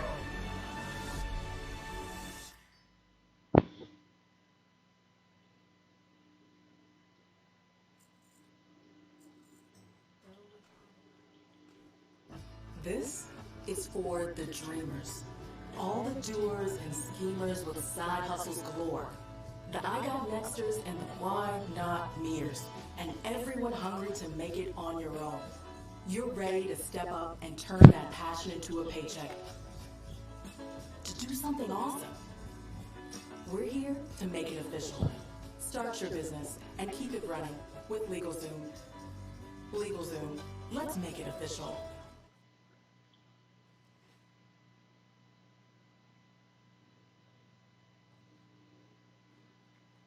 Heathcliff?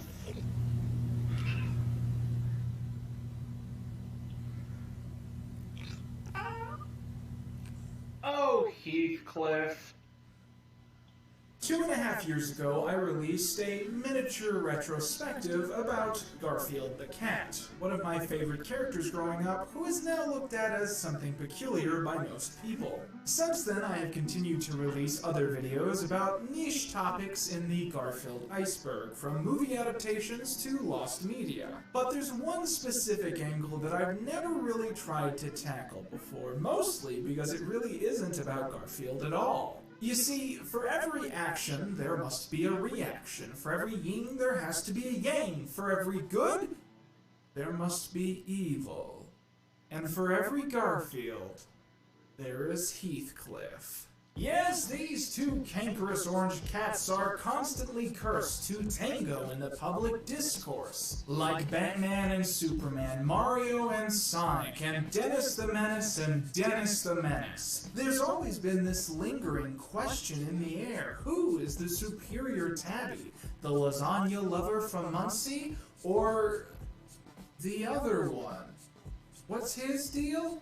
You see, Heathcliff has become rather infamous recently for having comics which literally do not make sense. Take this one for instance. Heathcliff is wearing a helmet that says ham, and the guy at the counter says, "Don't order ham." Okay? Then we have these two comics where Heathcliff is wearing a hat that says gravy on Thanksgiving. Okay, so in the Heathcliff universe, you wear helmets for what food you like. Alright, weird joke. But then look at this. In this comic, Heathcliff is wearing a helmet that says dirt. Does Heathcliff eat dirt? And then in this one, everyone is wearing helmets that say family. What do the hell it's mean? There's a lot of jokes like that in modern Heathcliff, like visual gags that go unexplained, perhaps visual puns that you spend half an hour trying to figure out that might not even be there, and perhaps there is no more a perplexing example of this in the Heathcliff lore than Garbage Ape. Cats rejoice at the Garbage Ape's approach. He loves a visit from the Garbage Ape. They like the Garbage Ape. Be of good cheer, it's the Garbage Ape. The Garbage Ape's work is done here. I wonder if it's garbage flavored. I can't lie to you guys and tell you that I understand Garbage Ape in any particular meaning. He is an enigma, a parody of the idea of a joke making sense. But god damn it, do I love Garbage Ape. And if anything has inspired me to make this video, it's this specific character. And that's why today we're going to be taking a quantum leap back into the history of America's 5th favorite cat. But first, I want to pose a question. Have you ever had this problem? You want to check out that new book that you've heard so much about. You really do, but you just don't have the time because the quarantine has stopped you from going out to a store and getting a new pair of reading glasses. And you would switch to audiobooks, you know you would, but you just can't find a good pair of earbuds that maintain premium quality but at nearly half of premium price. And furthermore, you're so stressed about the worry about if the CIA is secretly spying on you, and you wonder, how can I possibly keep my data secure? This video is sponsored by Raid Shadow Legends. Raid Shadow Legends is the greatest free-to-play fantasy RPG to come out in the last 45 years, and boy howdy am I excited by it. Now, why do I love Raid Shadow Legends? Well boy, I just wish I had a series of pre-rendered graphics to show you why it's great.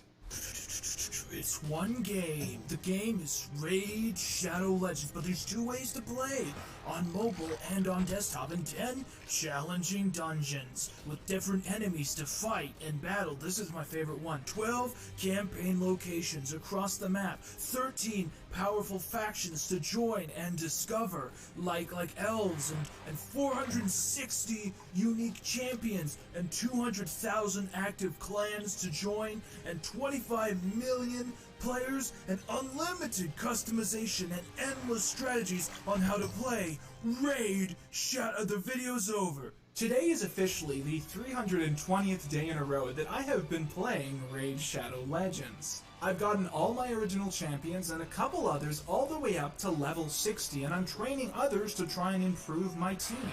And there has never been a better time to start playing Raid because the latest patch has added in the Doom Tower.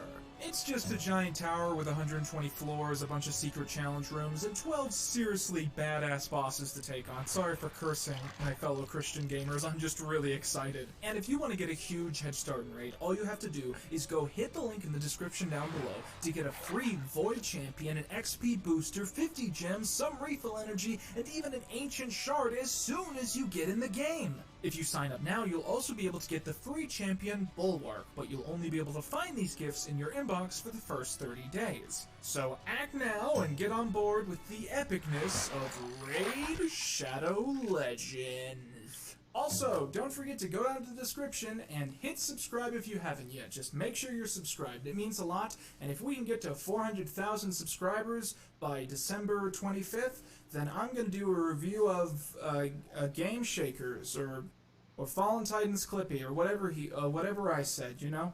But anyways, let's get into this.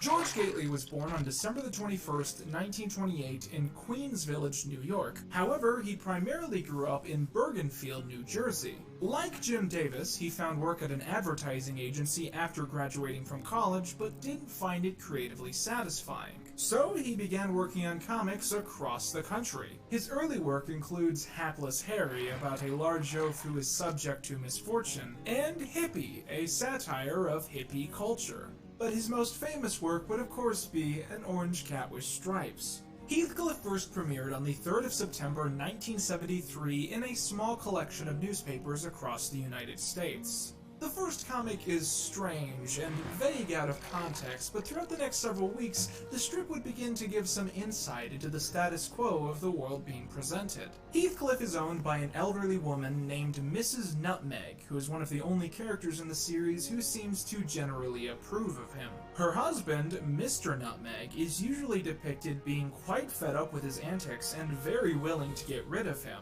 You say you found a large, striped, cantankerous tomcat. Finders keepers. Heathcliff was born in an alleyway before being rescued by his current owners, leading him to have quite a tough exterior but with a spoiled nature. The Nutmegs are also trying to raise their apparently orphaned grandson, Iggy, who is another person that Heathcliff strongly identifies with. If I were to call Heathcliff a knockoff or derivative of any comic, I wouldn't choose Garfield, which of course wouldn't be created for 3 more years. But instead, the comic it was usually printed directly next to. The Family Circus. While a few comics in the first year did go for a multi-panel story, the comic quickly settled on a very cutesy, one-panel style, which you probably most quickly associate with the Circus family. The kind of comic where you look at the art, read the caption, then look at the art again and go, oh, well that's not very funny. But I will admit that there is something subversive about many of these early comics just by virtue of them sometimes doing jokes that you wouldn't see in similar strips. Greetings, Earthling! The joke of the series is essentially that while this elderly woman sees Heathcliff as the comfort in her life and something truly special, he immediately becomes a total nuisance to everyone else, outright terrifying his neighborhood through his overt cattiness. What happened to Heathcliff's scratching post? Now quit that. Battle stations! We're missing a penguin. It's a very peaceful neighborhood, with one exception. He certainly has made a name for himself in this town. God bless Grandma, God bless Grandpa, and God forgive Heathcliff. Alongside terrorizing mailmen, milkmen, and dogs, Heathcliff also proves himself to be quite a playboy, with many early comics illustrating him romancing any female cat he meets, resulting in love triangle after love triangle. I cannot be any more clear that this is not an exaggeration. Heathcliff fucks. Several early comics feature images of Sonia, his main bee, giving birth to litters of tiny Heathcliffs, much to the annoyance of Sonia's owner, who also hates the orange cat with a passion. I will say that there are far too many middle-aged, mustachioed guys that get angry at Heathcliff. It's like completely pointless trying to keep track of them because they're all the same. I still, however, have not touched upon my favorite aspect of early Heathcliff comics, and I once again cannot clarify enough that I am not exaggerating when I say this. Heathcliff hates cops. This isn't something that happens once or twice or in like a multi-week arc. It's like a consistent joke that the author keeps pulling from time and time again. Heathcliff antagonizes members of the police force. He rips up police uniforms for fun. He singles out police dogs to bully on the street. And perhaps that character trait starts to make a little more sense when you consider his extended family. You see, as we find out in 1977, Heathcliff's father is currently incarcerated, or at least he's supposed to be.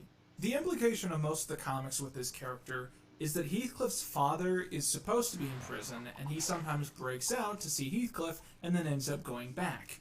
Which can we just analyze the implication of that being true? Because it seems like Heathcliff is wanted by the police all the time in his comics, constantly being wanted for theft or harassment, and every single time they capture Heathcliff, put him in a jail cell for a few hours, hold a little mock trial, and then just bring him back to Mrs. Nutmeg. But Heathcliff's dad? No.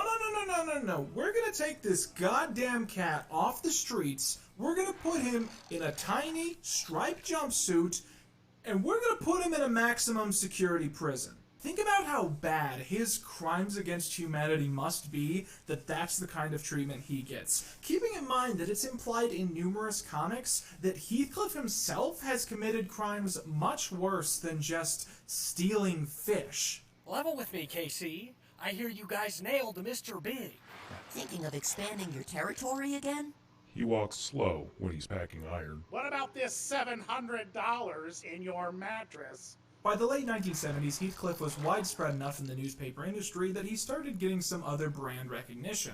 This is, for instance, when he first started getting a lot of merchandise. Now, I'm only bringing up Heathcliff merchandise to talk about the fact that it's really hard to find Heathcliff merchandise where he looks like Heathcliff. Look at this! Look at this! Look at this! Look, this is Heathcliff! But it was specifically in 1980 that Heathcliff made the bold transition to television with his TV show Heathcliff and Dingbat. Now I know what you're thinking. What the fuck is a dingbat? You see, back in the day, people figured that newspaper comics were not enough to adapt into a full 22-minute program, so most newspaper comic shows had like a second half that had nothing to do with the first. So in its first season, Heathcliff was packaged with Dingbat and the Creeps. Then the show became Heathcliff and Marmaduke. You get the idea. To celebrate, let's all have chocolate cream pie! Chocolate cream pie? Oh no! You creeps! I told you never to show me food!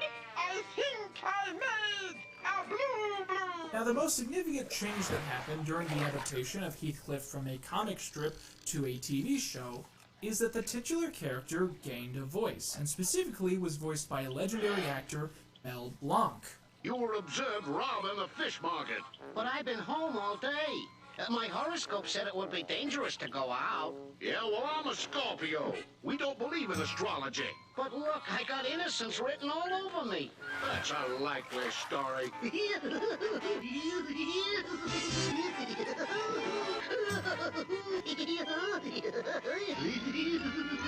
Boy, they sure don't make the jails like they used to. I've seen a lot of people say that Heathcliff was Mel Blanc's last original voice role, which means it was the last voice he developed. He never played a character that he hadn't played before after that.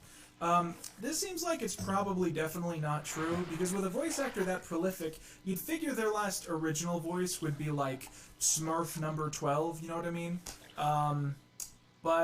Yeah, let's pretend it's true. Yeah, what a neat fact. It's really a shame that I don't have any positive thing to say about this performance, because in my